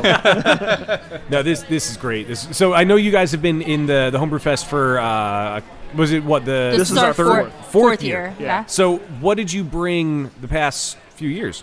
So last year we had Honey Bunches of Hops, which was I like that name. definitely hop forward, but it had like a sweet like honey taste, and we actually had that we served that on a Randall, of what kind of hops did we use? We use Cascade hops on a Randall, which if you guys aren't familiar, just a big cylinder where the beer flows through the whole leaf hops and then comes right out. So it kind of gave it a much more bubblegum flavor. It was really, really fruity. But a different kind of fruity, not fruity. exotic or anything like that. Nothing like this. But like Fruity Pebbles? Fruity? Definitely. Yeah, definitely. Juicy fruit kind of. And the year before, what did we do? Is that Reese's Drunk Cousin? That was Reese's Drunk Cousin. Yeah, so we did a chocolate peanut butter stout, which now you kind of get them everywhere between Sweet Baby Jesus and what's the Purple Monkey Dishwasher. Dan's favorite beer. I've gone on record many times. I love it so much. It's good, yeah. Especially, and it's similar to those styles. It kind of has to warm up a little bit before you get that peanut butter flavor coming through. But so we tried something like that, and then the first year, I think we just did our original stout. Yeah, it was a chocolate stout, which kind of the next year made the peanut butter kind of come through because we heard a lot of people give us good compliments, but we kind of wanted to not make the same thing. But in the peanut butter, what did you use for the peanut butter flavor? We used PB2. Yeah, PB2. Just a powder? It's a powder peanut butter, yeah. Which you can't use an actual peanut butter because it would kill the head. Absolutely. Yeah. We actually, we're pretty good friends with the Evil Genius guys, and when they came out with Purple Monkey Dishwasher, we talked to them, and they used an alcohol peanut butter extract. It's a liquid, and it's an alcohol base, so it doesn't ferment. It doesn't give you the lipids that kill the head, which is really interesting, and it's something that you don't really hear a lot of. Yeah, we tried a couple things in the past with for our chocolate stout. We did like a fake chocolate, and it really tasted kind of funky.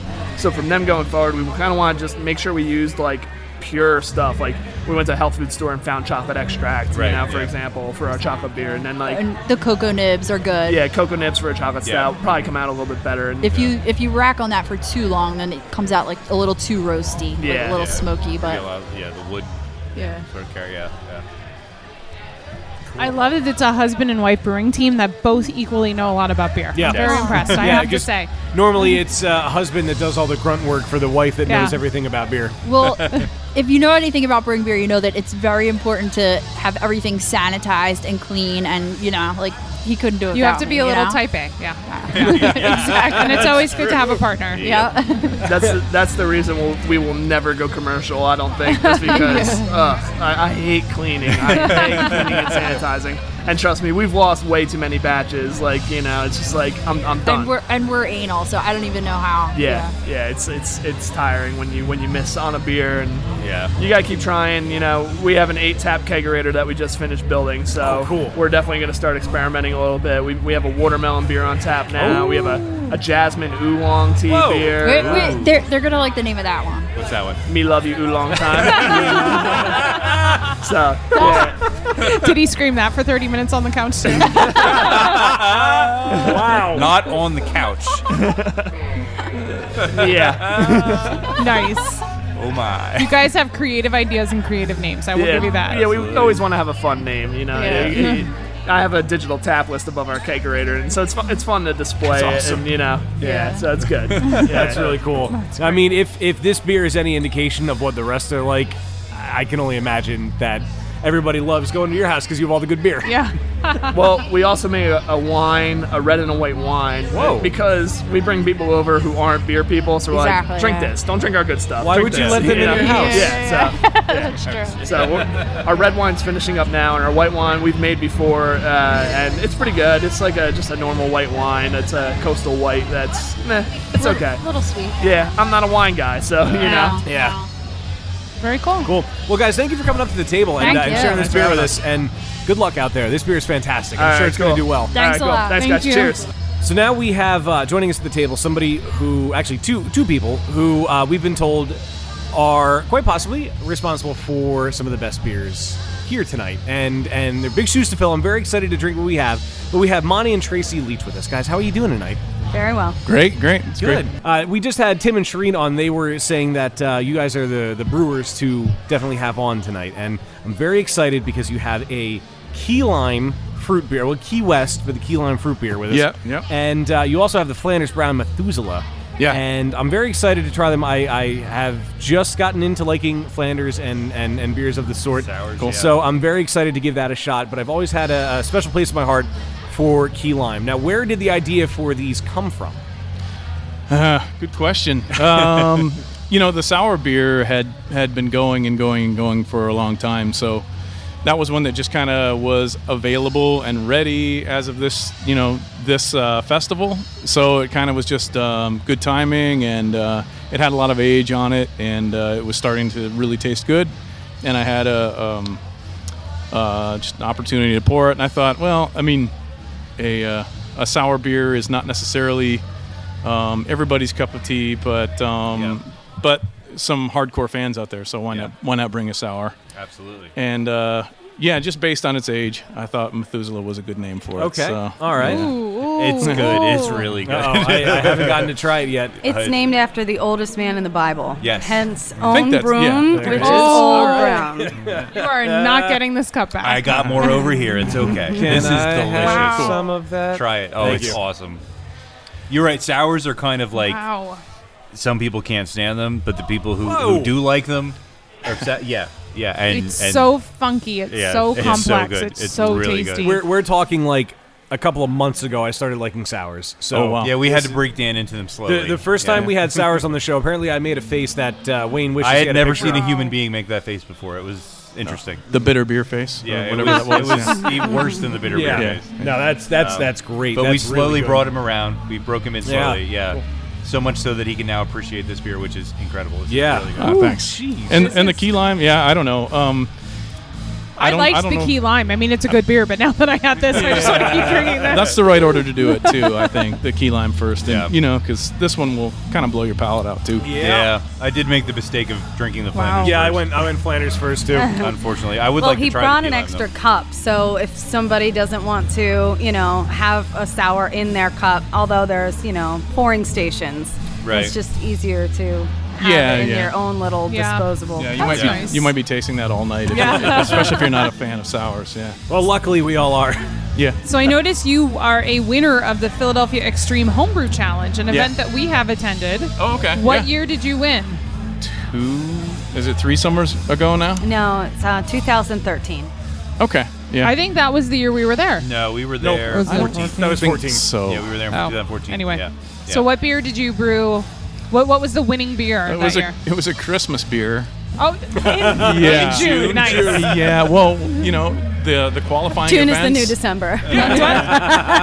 I'll take that. Yeah, the qualifying events that led up to it, they weren't in June. That's a good point. And this was a beer that Tracy always wanted, a Christmas beer with some spice that was high alcohol, And tastes like a Christmas cookie. Right. Yeah. Oh, there you go. And something that'll get you there That's fast. what you do. You brew pumpkin beers in April, so now you brew That's true. Christmas beers in Right. June. Why not? Yeah, it makes sense if you're Southern Tier.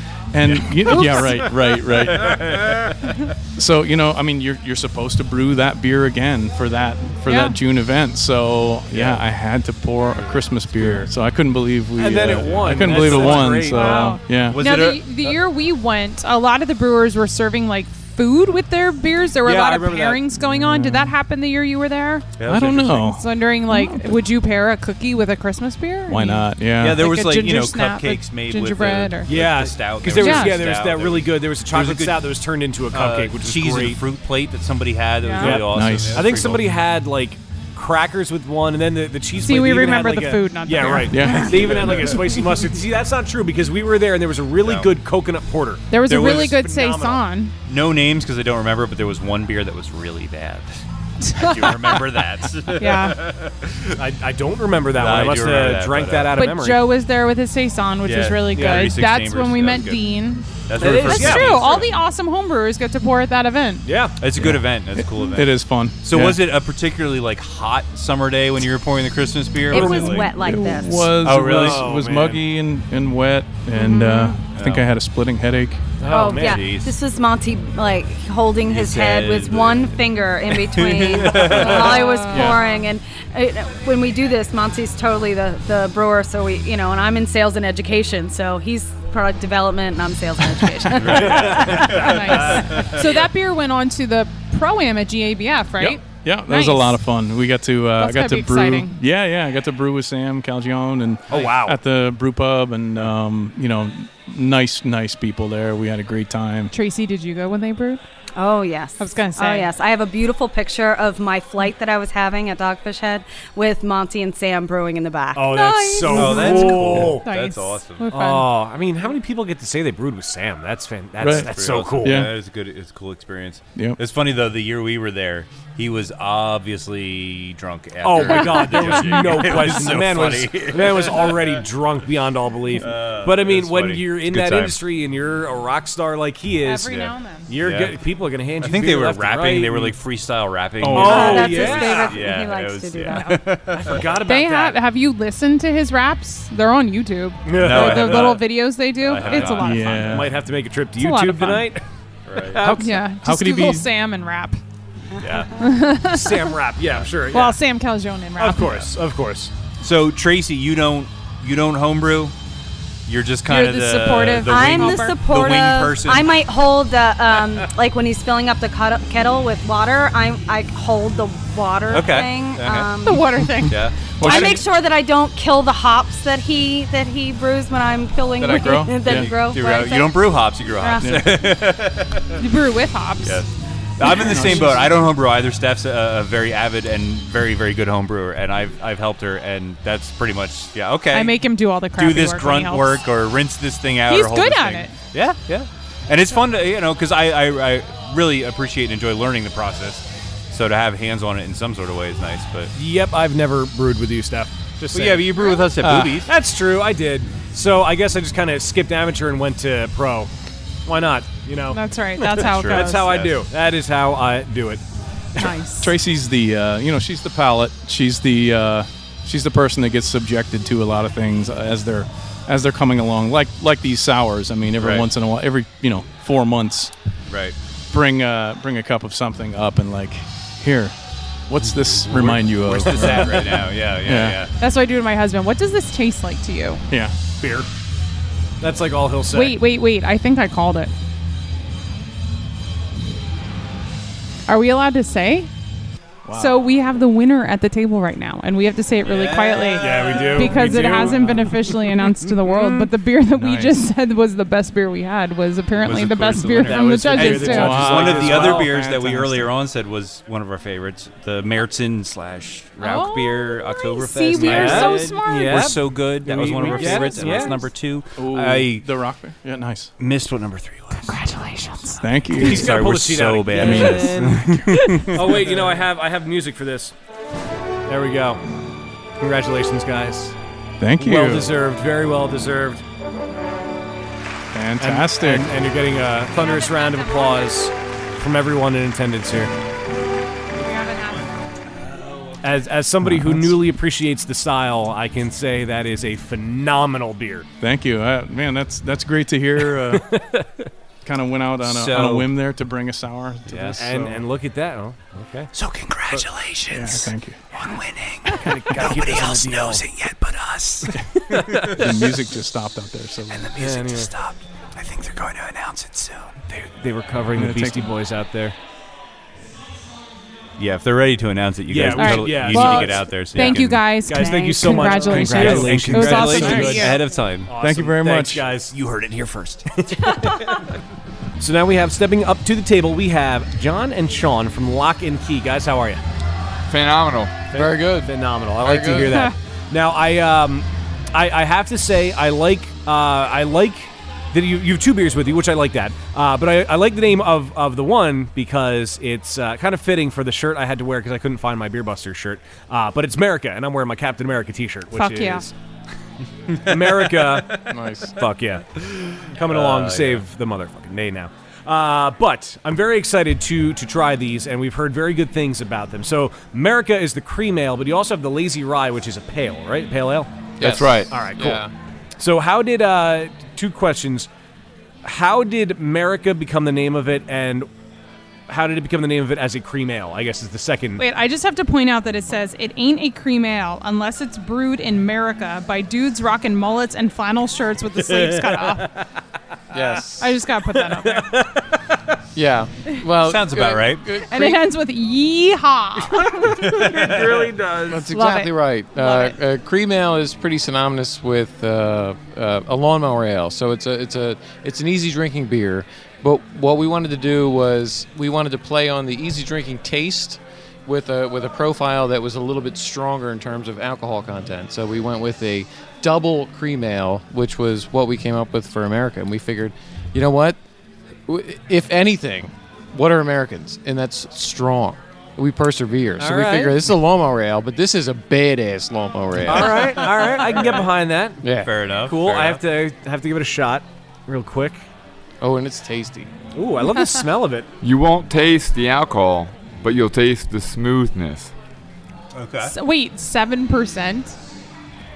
Yeah. It doesn't taste like 7%. No, it does over. not taste Yeah. like 7%. So plan at on all. cutting the lawn and then doing nothing else the rest of the day. Yes. Well, Because that's usually true. you want to pound a couple after you're done cutting the grass. I would not pound a couple before cutting the grass. Maybe That during. might be a While? bad idea. I would do it Yeah. during. While? Yeah, while you're Yeah. cutting. Half your yard will be okay. Can The you other get a- half The other Can you half's get a gonna be like DU zigzag. Can you get a DUI on It'd like be a like- tractor? blood and severed limbs. It It depends. would be MUI, mowing under the influence. on if you have a riding mower or a push mower, Yeah. self-propelled. It's pretty much Taylor Smith in your Taylor Smith. Taylor Swift? With drunk in your mouth.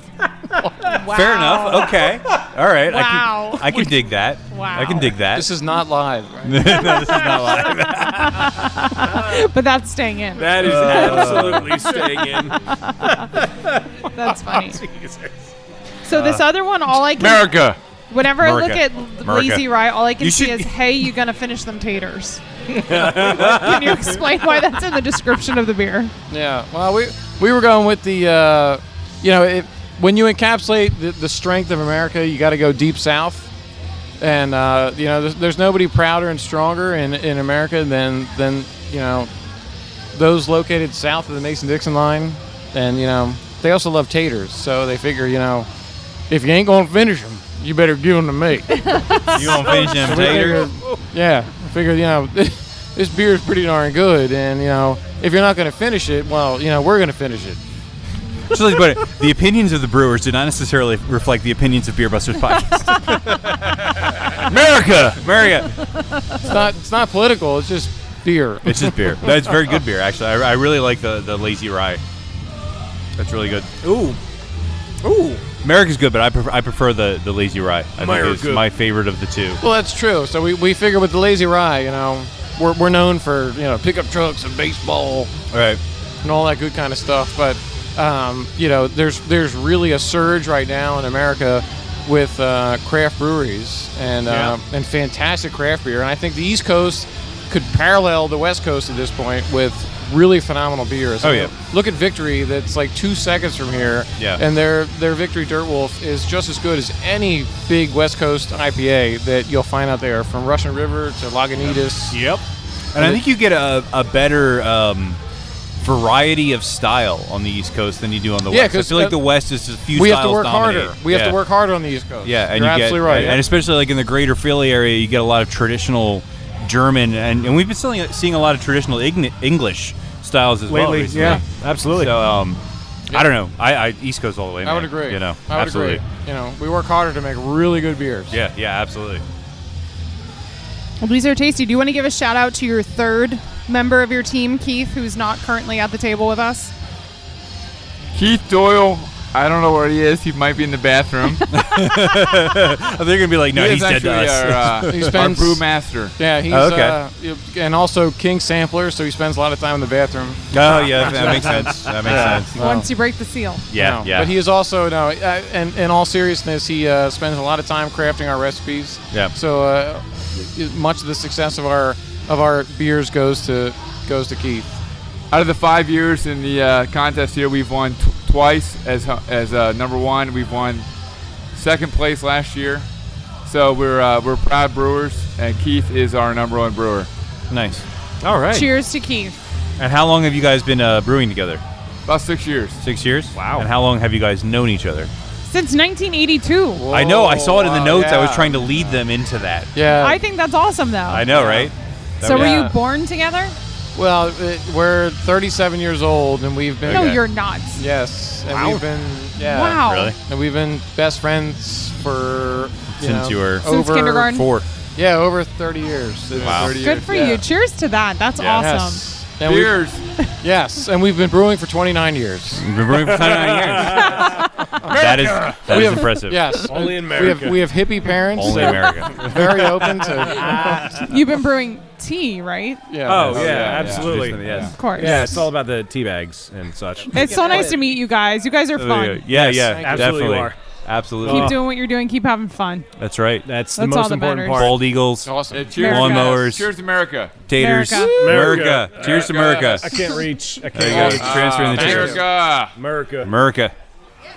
So now we have, joining us at the table, we have Greg and we have Ron from Tailwind Brewing. Tail with a Y, I have to say. I like it. It's different. It's unique. I like it. But guys, how you doing tonight? Awesome. It's great. Good. I'm glad to hear. Now, you guys have with you a beer that is called Tequila, and Yes. it's a tea ale. Now, what's the story behind this beer? So a while back, a couple years ago, I'll try to give the short version of this. Please. Someone kick me when I don't, because invariably I get a little bit long-winded, like, now. But a couple years ago, I wanted to make something, and I looked into brewing beer, and I was in the world a little bit, so I knew something about it, but not a lot. And, when you have to make the mash and do all that to end up getting the sugar out, I was just kind of wondering, well, we have sugar now. So there's this flavors that, people that don't like beer, what they don't like is they don't like that hop flavor. Right, So I wanted to make something that was a little bit more easy drinking, and for those people that, beer wasn't necessarily their thing. And so I found a way to make beer without, with being able to use other sugars, keeping the yeast healthy, making a good beer that doesn't taste like beer. It tastes, if you like ice. The first one I made was a Earl Grey blackberry. Oh, interesting. And I was spoiled because it was an immediate hit. Virtually everybody loved it. Uh-huh. And the first one we made was actually 14%. Wow. Thank you for not bringing that beer to me. And you didn't taste the alcohol at all. So double thank you for not bringing that beer. Yeah, no, it this was late really in the evening, dangerous. that would have been bad. The first time I got it, first of all, I thought, okay, I measured wrong. Right. But then I got another, I forget what the other instrument is. Refraction. You have refractometer. Yeah. That's it. Oh, yeah. Mhm. And so I measured it again with that, and sure enough, it was coming in at 14. Mhm. And at that point, I actually hadn't carbonated it at all yet. Mhm. So it was just like drinking a tea. Yeah. And I had 3 of them, and then I think I must have fallen asleep. Don't remember. But it was just that good. You just didn't taste it at all. And didn't taste the alcohol. You just felt like you were tasting It's funny because iced tea, and it was great. Just tasting it now, and the first thing I was going to say, no offense, but it doesn't taste like beer. But Thank you. then you said it doesn't taste like beer. I'm like, okay, fair enough. It doesn't taste like beer. It smells like tea. It tastes like alcoholic tea. It's good. Yeah. I enjoy it. It's Thank really nice. I like the citrus notes, the lemon and the lime, and then the a nice hint lemony- of sweetness at the end. Yeah. and- Yeah, we chuck a little zest in there. Mhm. Yeah. In the tequila, there's lemon zest and lime zest and agave nectar. Yeah, of right, course, yeah. the Of tequila, course. right? Yep. So trying to Yeah. get that whole, Mexican restaurant flavor type thing going. I kind of do want some chips and salsa right now. It does. That would go really well. Yeah, it's like a hard iced tea, but it's not like one of those goofy like Mike's hard. Like those are never good. But this is good. Well, yeah, and that's a lot of people want to like compare it to a Mike's Hard Lemonade or hard tea, and I tell them, well, that's it's the It's not an equivalent. It's an alcohol. It's not a beer. It's not beer. Right. Right. It's Some different. malt. It's It's a malt liquor. Yeah. Thank you. That's beverage. what I was looking Yeah, for. Malt yeah. liquor. And I said, this is not that. Yeah. This is a tea. I And- almost get like a Long Island iced tea out of it, like a malty Long Island iced tea. Yeah. Okay. It's really got a nice lemon tea flavor. Yeah. It doesn't taste like It's beer. not like anything I've ever tasted and it's before. really interesting. Yeah. And with all the different flavors of tea that you can use, Yeah. and we've experimented with that Dragon Tail with other flavors, and Yeah. we're now able to make something that we can add virtually any flavor to. Yeah. And then it keeps that, and it's not beer with that flavor. Mhm. It's that flavor, and that's what got me really excited. No one about else it. is really doing that either. Yeah, it's they're very not. unique It is very and such a unique. great take on it. It vaguely reminds me of when I was a teenager. I used to raid my parents' liquor cabinet and mix it with iced tea, whatever I could find. And it was never as good as this because it was usually like Seagram 7 and like icy tea, right? Which is not a good combination. And you were pretending, right? Yeah, and I was pretending. But this but it got you there. Brings so me happy. back to that a little bit, but I'm like, no, this I could actually enjoy. Like this isn't just like I'm just drinking it to get drunk. It's and the fact that it's beer, but it's not beer. Like it's very unique. It is. It is and isn't, but it's it's very unique.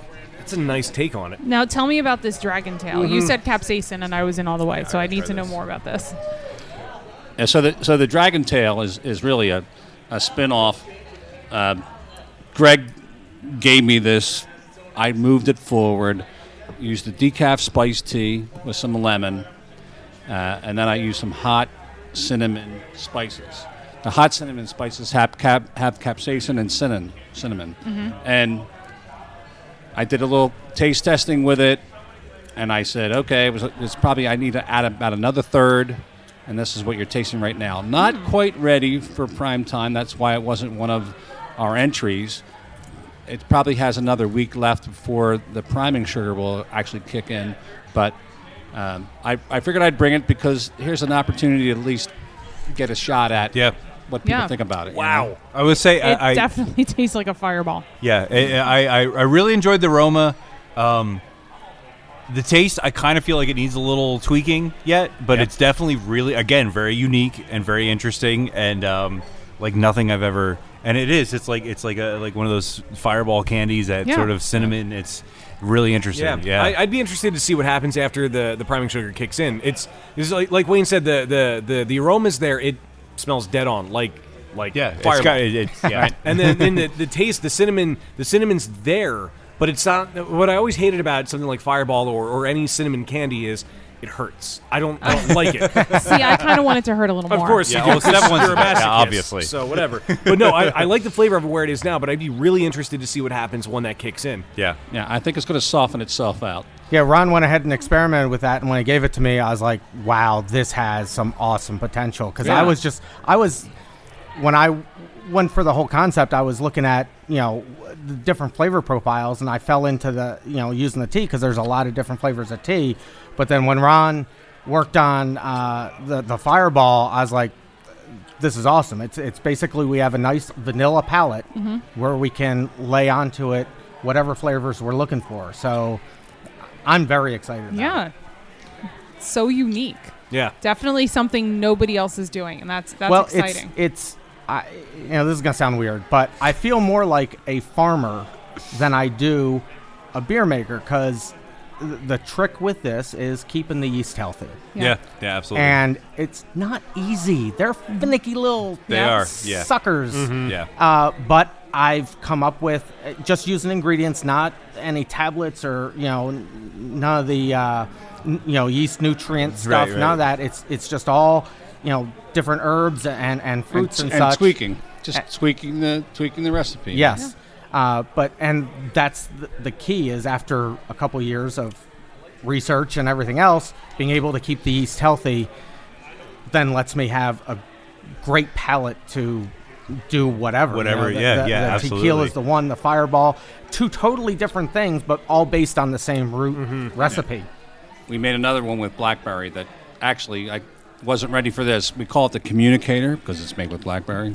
Cell phone. Right. Wow. Get it? Yeah. Get it? Nudge, wink, wink. It's got so many the dead layers. cell phone reference? Yes. and actually, that's out of all of them, that gets the best reception. It just wasn't. It was the first one that I had finished making it and finished giving it out to people. I couldn't bring it here. It wasn't anymore. Yeah. Fantastic. Well, so nice to meet you guys, Yeah, and it I'm very well This was. is very intrigued. really and look unique forward and to really what interesting. I'm you're really glad bringing you to the like table it. next. You said you were all in. With Where's that. Where's that chip know. going? Yeah, I don't know. I gotta taste it all first. That was you've my got rule. chips left too. I have a couple Yeah, more there's to- a few beers we haven't tried yet. You said I as gotta soon as be I said fair. capsaicin, you were all in. We're all in. But that one I can't vote for. You can't vote for that one. that's That's Well, right. in the spirit of the You could vote for the other one in the spirit No, of that one. I think the tequila is right on right now. Oh yeah, It's such a the unique tequila take has on it. that it's really Yeah. batch Although I has found really that nailed it. now that the fire Dragon Tail, Tail. I can't remember what it was called. Now that it's warmed up a bit, the flavor I think it's a little more interesting. I think as it's warmed up, it's gotten a little more. That's actually what my sister like and brother-in-law have sweeter, said. They like that warmer, not colder. Yeah, yeah. Yeah, so the tequila I actually made, a friend of mine has a Mexican restaurant in Westchester. Okay. Yeah. And I said, John, I'm gonna make something for you, and I came up with, I'm gonna do lemon lime and blue agave. Yeah. He has Moss Restaurant in Westchester, if you're familiar. Okay. Yeah. I'm like, John, I'm making this for you. So we're gonna have a taste testing next month there. Nice. Because he tasted, he's like, yeah, bring it on. Yeah. It would go great with chips and salsa. I'm telling Yep. you. Yeah, it would. And it's very easy drinking. It's not well, and that comes with that warning is it's very of easy course. drinking. But that's nice because you can eat it with your food and it's not something that's going to take away. Right. Yeah. Right. Yeah. Yeah. Well, best of luck tonight, guys. Right, awesome. Thank you. Good luck. Yeah, thanks for coming. Thank you for coming Hey, on. thanks for having us on. Yeah. Absolutely. Appreciate Thank it. you. Cheers, guys. Well, now we have joining us at the table. We have Corey from Broken Dog, and we also have Mindy, who may or may not chime in here or there, but is here for moral support at the very least. Guys, how you doing tonight? We're doing really great. Good. Good, thanks. Good. Well, all right. Yes, you she said something. contributed. Score. All right. We're off to a good start. Actually, Mindy's been pouring most of the beers and doing most of the talking at the table. So, All right. That's why people are saying your beers are so good. Yeah. No, she's definitely more of a spokesperson than myself. That's so important. Yes. It is. Yeah. Now we have to admit this is it's a little slightly out of the ordinary for what we do because normally we try the beers as you guys are on, but your beers have been so popular that you do not have any left. It's a good thing Which for is you, a not good for us. problem to have. Absolutely, And yeah. it makes me jealous of everyone that's out there. But from what I understand, they were phenomenal. I know you were before we officially started recording. You were mentioning the hops that you used. Which ones were in the IPA? The IPA was Centennial, Amarillos, Citra, and Azaka. And that's cross-eyed and painless. Yeah. Cross-eyed, So yes, the name of it. Yeah. about 7%. A lot of late edition hops, heavily dry hop. So very nice. I think very very basic on the malt bill, and just end loaded with the hops. Oh, so man. we're huge hop heads. So nice. Yeah. just bringing it. Yeah. And the funny thing is, everybody makes an IPA. Everybody loves IPAs. All hops. But when you talk about it, like when you hear somebody like you say, "Yes, I'm a hop head, but I understand hops and I know hops."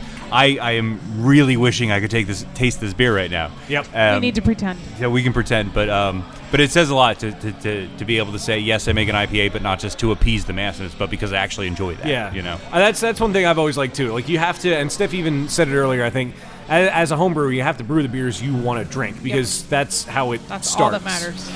Yeah, that's the big thing is we love the IPAs and double IPAs, and you can buy those at your distributors, but they usually come across the country or they come from another part of the country. Nothing like brewing fresh IPAs. So you know what's in it, you know the hops that you like, and you just know when it was brewed and fresh. So it's all about the freshness. Yeah, that's right. Yeah, no, that's a good way to look at it. Now you also had a porter with you too, the Robert Matthew Van Winkle. Yep. Vanilla ice porter. I don't get it. I get it now. Robert Matthew Van Winkle is Vanilla Ice's real name. Yeah, that's his real name. I assumed it was like Star Trek or something. I don't know. Oh my! Whenever Steph doesn't understand a reference, she assumes it's Star Trek. Yeah, when all else fails. We always try to get a little interesting with our names for beers. That's awesome. You look at Hill Farmstead. They do their family kind of tree kind of stuff, and very serious. And so we throw in. We did a couple years ago. We did Carl Hungus from Big Lebowski. It was a smoked porter, and this year we throw in Vanilla Ice. So we go out and put out his 4-letter name. So that's the fun part of being a home brewer is you get to make up the names. Name it whatever you want, and no one can say creative. no. Yeah, and there's no legal ramifications whatsoever. Exactly. That's the fun part. Even the labeling, like homebrewers that take design labels and stuff, it's awesome because it doesn't matter. You can do whatever you want. Take that creative leap. Yeah, that's pretty awesome. right. That's pretty awesome. So you've been brewing for quite some time. Yeah, so over 15 years. Wow. Yeah, so started out at a BOP and brewed here in Pennsylvania, and then moved out to Kansas City and opened up a brewery out there with the BOP, and then came back and just kept homebrewing. Nice. So it's been well over 15 years. So we know anecdotally that your beers were very well received this evening. Was this your first outing at the Chester County Homebrew Fest, or have you been here before? No, this is our third outing. Okay, yeah, all right. Yeah, so a friend introduced us to this wonderful event. You know, it started out at the Elks, and it was for a great cause, and you know, it's just a fun time. You know, food, music, beers, and just the whole beer fest setup. It's been a lot of fun. So, you know, while we want to take it seriously, it's really just a fun night out, a great cause, you know, for the Elks. Yeah, absolutely. You know, groups and just trying new beers and putting our beers out there. Share your beer with people. Yeah, absolutely. Yep, that's what it's all about. Yeah, and sharing it seems to have worked if you have run out by the time the festival is over. So I have to know, in previous years, have you guys have you won any? No, we've never won. I feel like we came close, but not quite. Not quite there. So yeah, maybe this is the year. Maybe. Fingers crossed. Absolutely. Absolutely. We are in the judges' room. Yeah.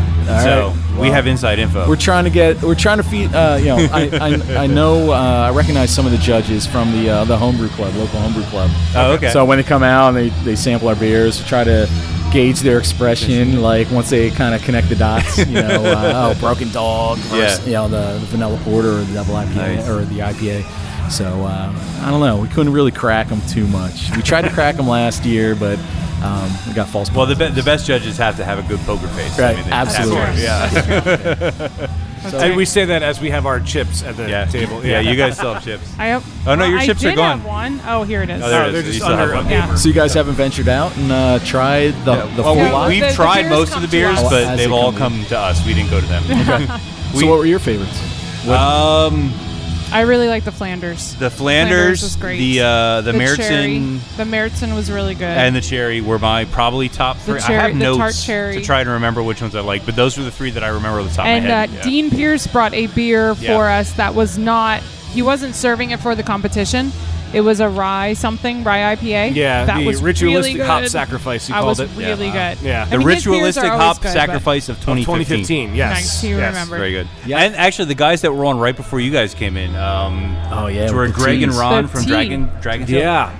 Really interesting. Yeah, really unique the stuff. tequila is never something experienced anything I like would that. never thought. I told them I thought it tasted basically like a malty Long Island iced tea. Yeah. which that was awesome. really interesting And the stuff, other one they had with the Dragon Tail. yeah. That once it's done with everything, because they were saying the what was it, the priming sugar hasn't kicked in yet. Yeah. Once that kicks in, I'm They're super still sort of interested to see tweaking it, what it would have, but it smelled dead on like Fireball whiskey. Yeah, It's weird because we've been to tons of brewfests and drank tons of beers, and I've never had anything like that we were like, yeah, it's a beer. Like I've had stuff that tastes like that's not a beer, but to be like, yeah, it's a beer, but it tastes like that was definitely interesting. I thought that was that was very unique, very different. Yeah. It's unlike anything I've ever had before. and done very well, I think. Yeah, they were done well. Refreshing too. Well, I heard your stuff was done well too, so cheers to you. Yeah. And best of luck. Yeah, well, thank you. I'm jealous of everybody that's out there because I really wanted to try that IPA. But hey, I'm sure there'll be other fests. Yes, there will be. Next time, save some for us. Yes, yeah, we'll try. That was our intention. Fight off the crowds. Yes. Yeah, we'll bring more kegs next time. All right, Sounds good. Awesome. Cool, Thanks, guys. Thank you so much. Appreciate it. All right, thank you for having us.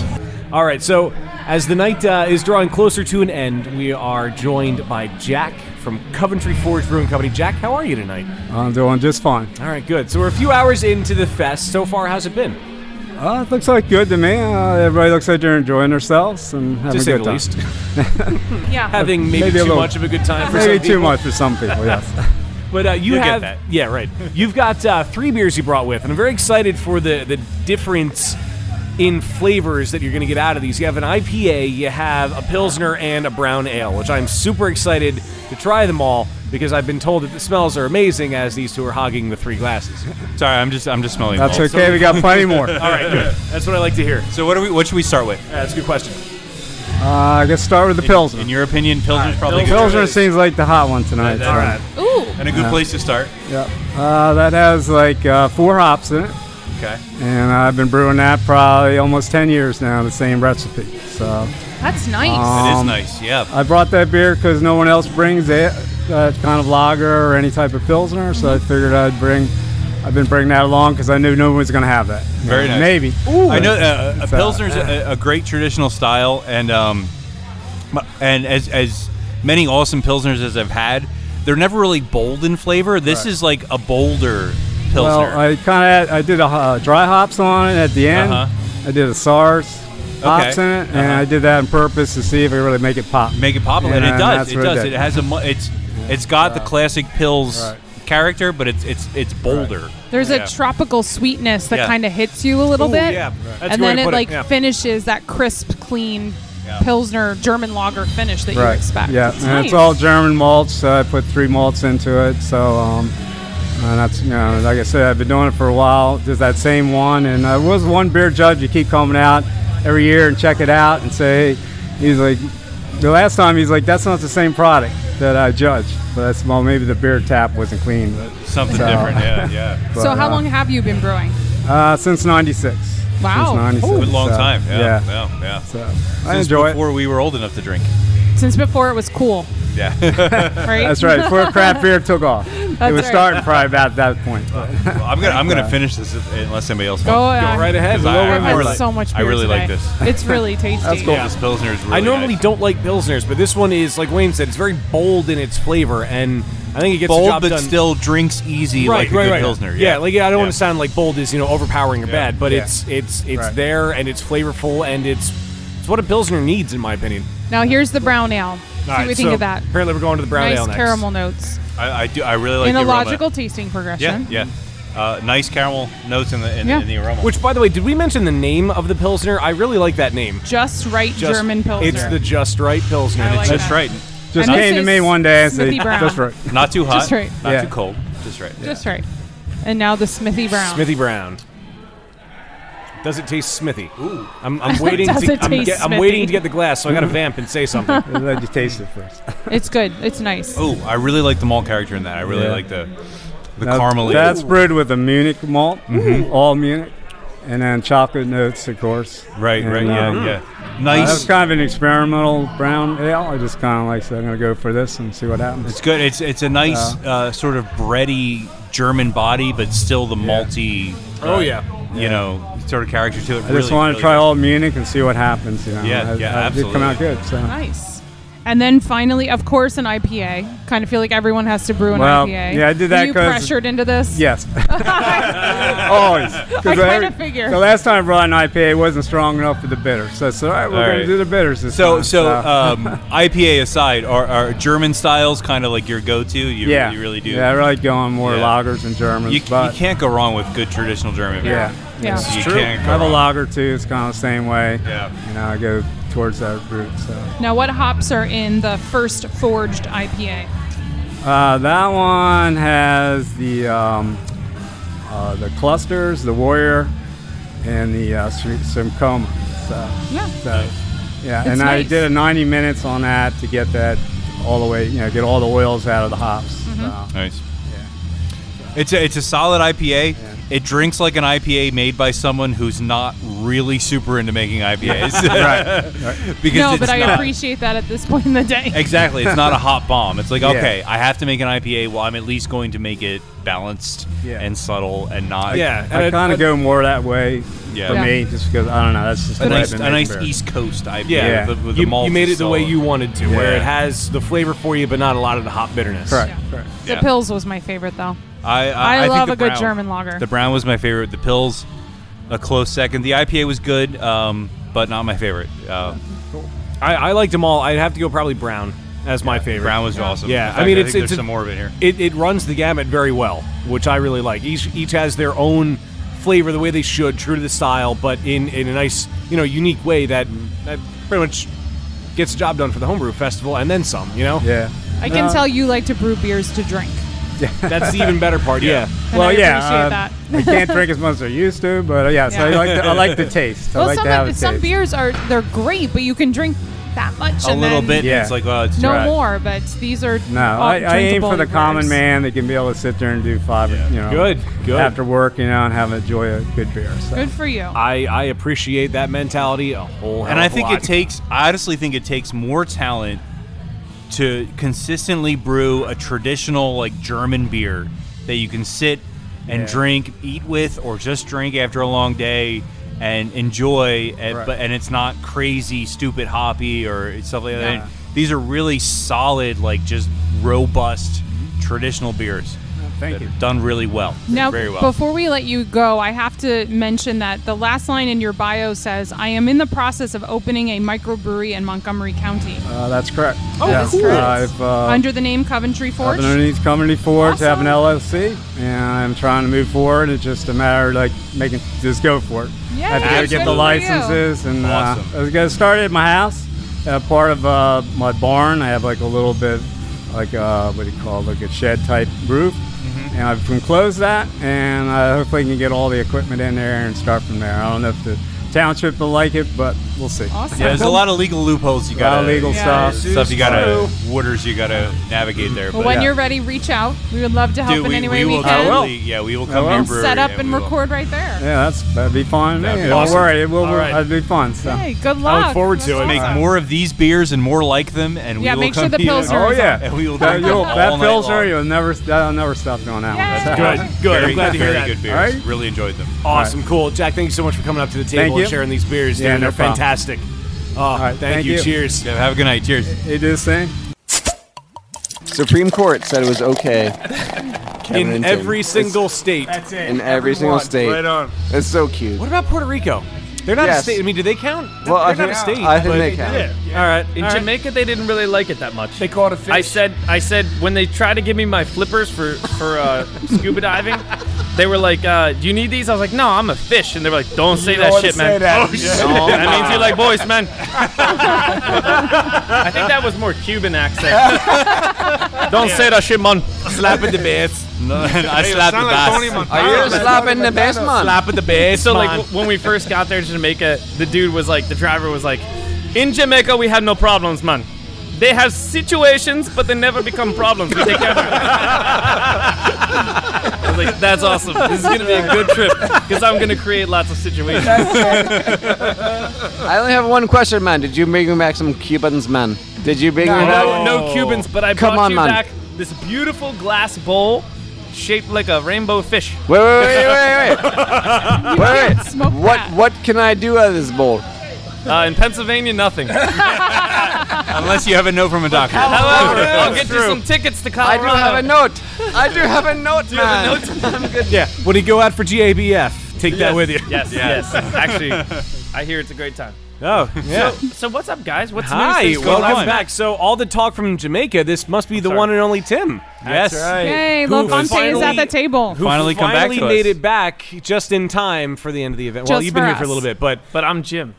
Sorry, I got confused so easily. One is tall with gray hair, and the other is not. Thanks a lot. This is wonderful. No, yeah, I was very excited to get back and talk to you guys Aw. and see the helicopters. But you guys have been busy since we last met. Very busy. Yeah. Oh yeah, always. As have you. Kevin? Well, I mean, the whole Levante. I wasn't busy. I was in Jamaica. Yeah. No, it's been busy. We have 15-barrel brewery ready to fire up in the next couple weeks. Nice. And that's August 8th, exciting. we're being told.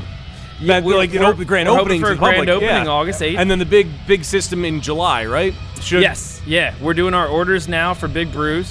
All We're right. going to start with 7-barrel brews for a couple of our beers, ramp it up to 15 and 30, and then we're ready to go. I mean, we're testing everything out, and as we talked about when we met, we're doing everything on 1-barrel, 1-2-barrel batches now. So everything's panning out pretty well. The brewery's been pretty crowded, and we're Awesome. happy with everything. That's great to see. That's great to see. Get to come back to visit. Absolutely. We have to do yeah. another yeah. video. It was so awesome because Now that you understand Thank you the so system, much. right? The video was awesome. yeah, the videos. And, it's funny. It's one of the first videos we did, so it was. I feel like it was really kind of rough around the edges as far as the editing and the great. shooting and everything. But it was fun, and it was fun recording with you guys. And we knew when we sat down with you because it was like right before you guys officially actually That's opened right. to the public. We didn't even have it was tap like room. it was like the next day that you guys were going to start filling growlers and everything and I think we all knew. We knew knew. these guys are going to do good Yep. things, Oh, and yeah. this is going to be Absolutely. awesome. And Tim is meant to be on camera. And Tim is meant to be on camera. He was such a natural. Worst idea ever. Yes, yes. Worst idea. And then my favorite is more crushy. Oh, that's or crushy. I still can't figure it out. There's that button. I don't know what that button does. Well, it's funny. So Kevin is he's our master electrician and head of operations at the brewery. And I was doing a tour, and the brewing system was off. and I'm turning it on and off and on and off. I'm like, why the hell isn't this thing working? I wanted to show everyone the mash rake inside that I showed you guys. Yeah. The stop button was hit, and it was off. Oh no! At the control panel. So he comes in and tears everything apart, and he's like, "Did you turn the fucking stop button?" I just spent 8 hours going over all of that shit. I was like, you know what? I think I did. Yeah. Like last week, I think I hit the stop button And just the- for fun on the a tour. fucking parking Just for brake fun. was on the whole time. Just for fun. And I blew fuses and. That should give you an early indication about how the first brew day is going to go. Well, I I'm feel not. like we need to video that day. Yeah, that's gonna. I'm not allowed to actually touch anything anymore. You've been banned. I just work on recipes. At least not with me there. Not So one yeah, counts no, there. it's been fun, but we got to have you guys out again. Yes, Absolutely, please. That would be absolutely. fantastic. Yeah, I was anytime. saying to Jim, I want to try to. I want to now that I know the date for the grand opening. I'm gonna put in to get off work, and I will be there. Yeah, you guys should come out. I- Could you set up for the grand opening, maybe? It's what, Or are you what- just what's trying to the date? drink? What's the date?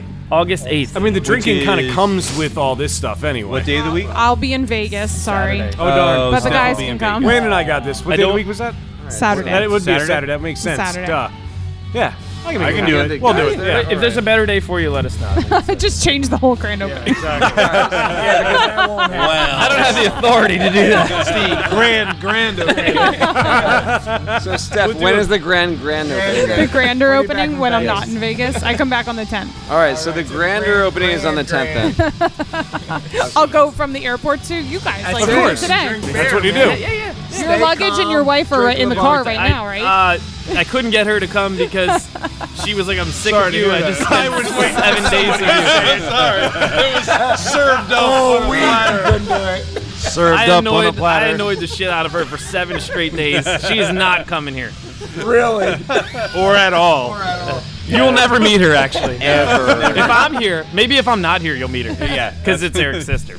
Forever. No, she's good. She's good. But yeah, I mean, so I've been noticing you guys have been doing a ton of breweries. You're expanding your base as far as absolutely. mileage goes. So what's the furthest brewery now that you've been to? So we big Actually, bye, Tom. Bye, Tom. Have a good night. That's all. Oh yeah, Tom. Yes, that is Yeah. awesome. No, I'll get you next time, man. Actually, I think the record is still Shawnee Craft, and that was like back in the day. Where Up we in the recorded, Poconos? the furthest Yeah. we recorded. Well, we're recording at Spellbound this Yep, in so we're August. getting into Jersey In finally. We'll be in Jersey. We're leaving nice. Pennsylvania. Yeah. Yes. So that will be big. So that'll Yeah, be cool. Shawnee Craft is pretty far. But that Shawnee Craft is still probably the furthest. But yeah, we're definitely all over the place. That's- I mean, that's it's been exciting. great. It's been awesome. And I think my favorite thing, like, we've had people on from like, Weyerbacher, Golden Avalanche, Trogs, places that have been established for a long time. Real breweries. Well, that's the thing, though. The fun thing is having people on like you guys, like people who are starting out and doing it right. Yep.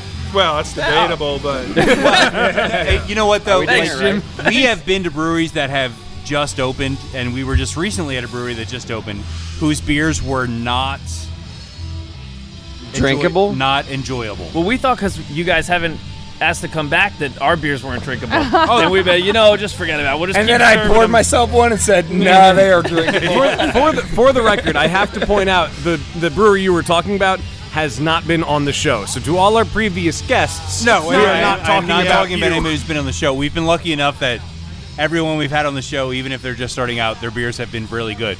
And Thanks. you That guys makes are us feel definitely good. in there. Thank you. But yeah, it's awesome to see. Like, it's great for us from like a PR perspective, and like getting our name out there to have like I really want to get Victory on, somebody from Victory. I said to Steph that would earlier be today, awesome. I said even if it's a bartender, because it's one of my favorite breweries. I don't care same who here. it is. But it's more fun to have. Like, we were just at St. Benjamin yesterday, and they're just starting out, and they're making excellent beers. Awesome people. You guys make excellent beers. You're awesome people, and that's Thanks, man. That is more fun than being like if we had like Jim Cook from Sam Adams on, that would be awesome. Yeah, that'd be If we pretty had, damn awesome. Well, we soon will- we can't because we're a craft beer podcast. That's true. Well, he claims to be a craft beer. Well, so. they're Well, no soon the longer. government's going to have something The to government say. says. They're So no we According have to to build this commercial, Yes. we are craft beer. But I think the best thing is getting in at the ground floor with people like you guys, because you guys are going to do great things. Hey, we're And you're gonna we're be right awesome. there with you guys. Oh, I mean, and that's I the feel best like thing. we came in a little late with you because you had already been to all the breweries in the area and stuff like that. But now that we are, we met and you're growing, we're growing. I feel like we're growing together in a sense. Yeah, absolutely. For sure. And that's the best that. thing. It's nice to be like those sort of breweries that are like in the generation where like they're just starting out and growing and we're just growing and being on that same wave together. And it's really awesome. I agree. Are we smoking weed or are we drinking beer here? Wayne's having a moment. I don't have a prescription, so I don't We're know. just drinking beer. I don't smoke weed anymore. And he just came back from Jamaica. Sorry, that's a culture shock. I don't know what you guys are talking about. No, but you're absolutely right. We feel, anyways. I mean, you guys can let me know if I'm wrong, but there's this whole new generation of brewers. I'm wrong, but I was still going to say it. You say it anyway. There's a whole new generation of brewers. It's just totally different than the generation before. I'm not saying that the generation before was bad in any way, shape, or form, but there's something different about it. Yeah. And we've seen, in the bars that we talk to and other breweries we talk to, it's just like I don't know. It might be like another revitalization of the craft. Well, and I think the thing is that like young breweries now the market is so crowded. Yeah. Right now, and every home brewer is trying to open a brewery. That's right. But the interesting thing is that gives you a sort of filter. Yep. Because there's so much, and yet you can tell.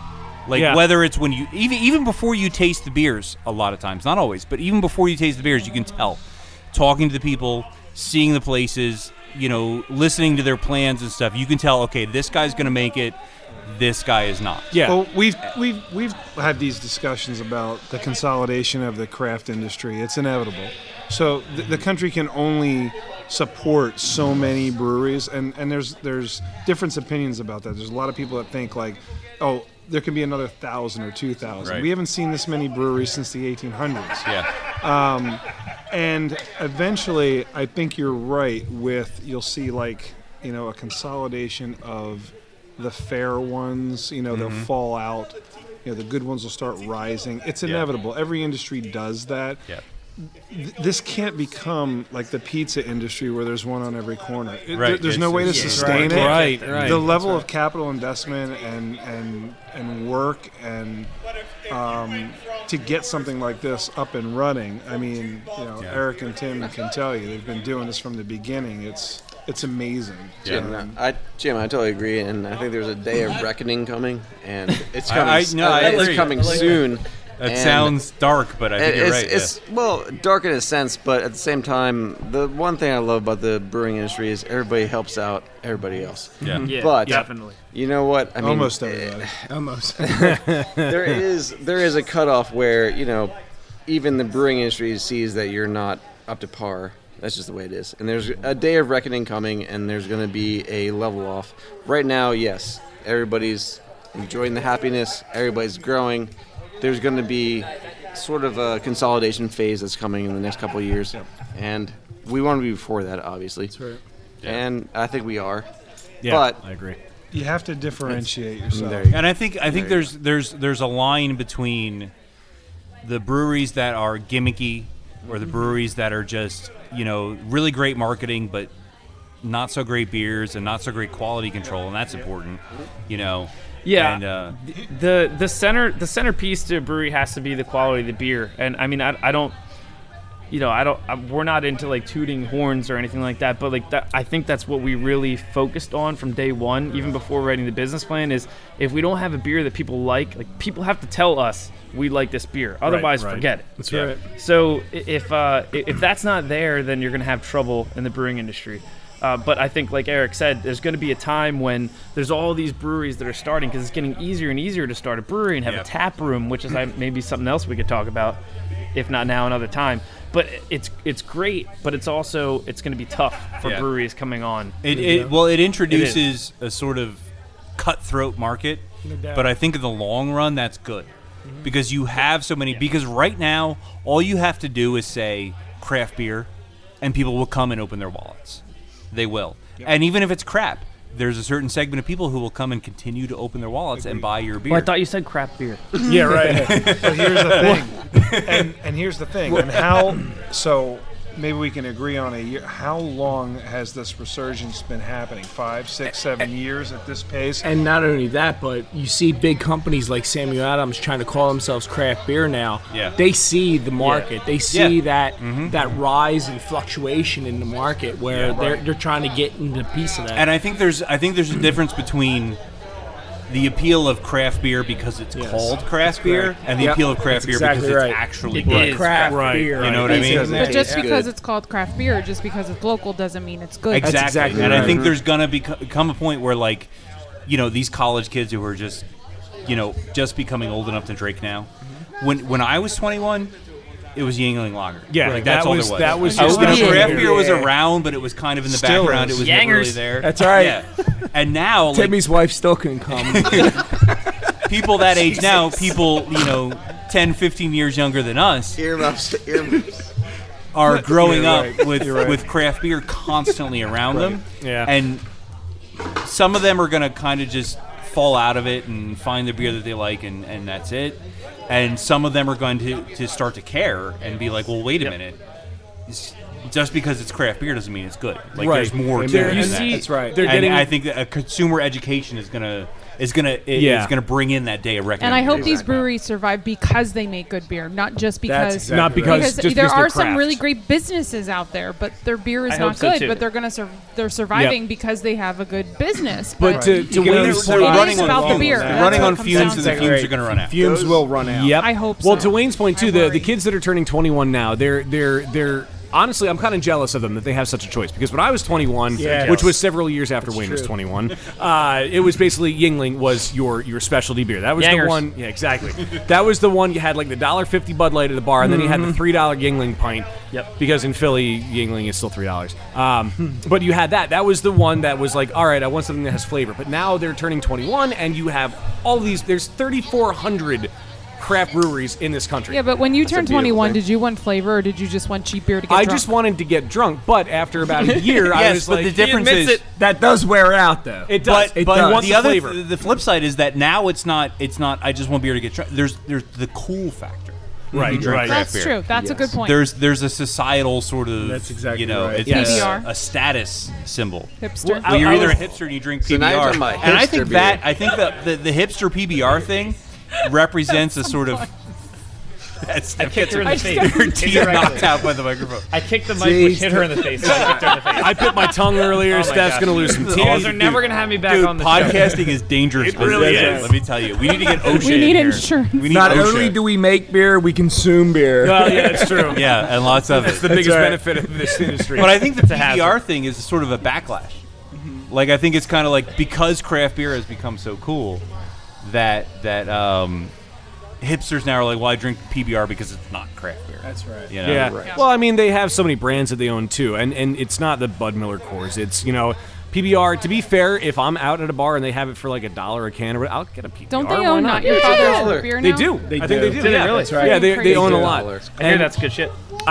They're No, it's closing. crazy They're shit. closing That's down. what it is. They're closing down the helicopter Thank you. museum. They're going to kick us out soon. I feel like I have to reel It's this back root in. beer. This is a very in-depth conversation that I feel like we have to put on pause for now, for when I'm slightly more sober. Fair enough. And there's Same, a lot same, of good same. points that we have time to marinate on. That's right. Because of course we will have you guys. We back will on. let those ideas ferment for a while. Yes, right. we will. I like that. Fermentation. And remember, and we'll go into secondary fermentation. stay as well. calm, drink Levante. That's right. That's Yeah, man. right. Bring you back. Thank you guys so much. Bring you back Thank for you more. guys. Bring you Thank back for you more. guys. I'm really glad we got the chance to talk all as a group. I know you guys absolutely. spoke earlier, but thanks for the opportunity Hey, man, to do you that guys again. are the greatest. Absolutely. Oh, man. Well, dude, as soon as you walked in the door, I was like, well, we have to finish the show with Tim, Of course, obviously. we can't not. Yeah, you Some come back from what do you need Jamaica. to our- comical? You need someone to laugh at. We drink together, Well, we grow yeah. together. Somebody other than me, of course. But thank you guys. they're closing up shop. They're going to kick us out soon, because I know when they set up the event, they said that this place has to be dark by 11, or else That's right. the wrath of God comes in. But We all turn into pumpkins. I already am one. Thanks, guys. All right. You are a Thank pumpkin. you. Yeah, right. But Have a great this day. is the end of another episode of, let me hit the music, because there we go, Beer Busters Podcast. There was a lot of great beer tonight, and a lot of good people, and the good people won the awards too, which is great. And of course, the guys from Levante were here. We can't thank you enough for, Thank you, for guys. sitting down to the table. Thank you. I am Dan Baker, joined as always by my co-host and brewologist, Steph Hefner. and the fermentertainer. Wayne Baker. This is one of the events that I like to say that I work in the craft beer industry, and it's phenomenal. And if you don't get to, if you didn't get to this one, I hope you get to the next one. And of course, let's not forget, no squids were harmed in the making of this episode. Until next time, my friends, we wish you the fondest and drunkest of adieux. Name the Kolsch. Umlaut.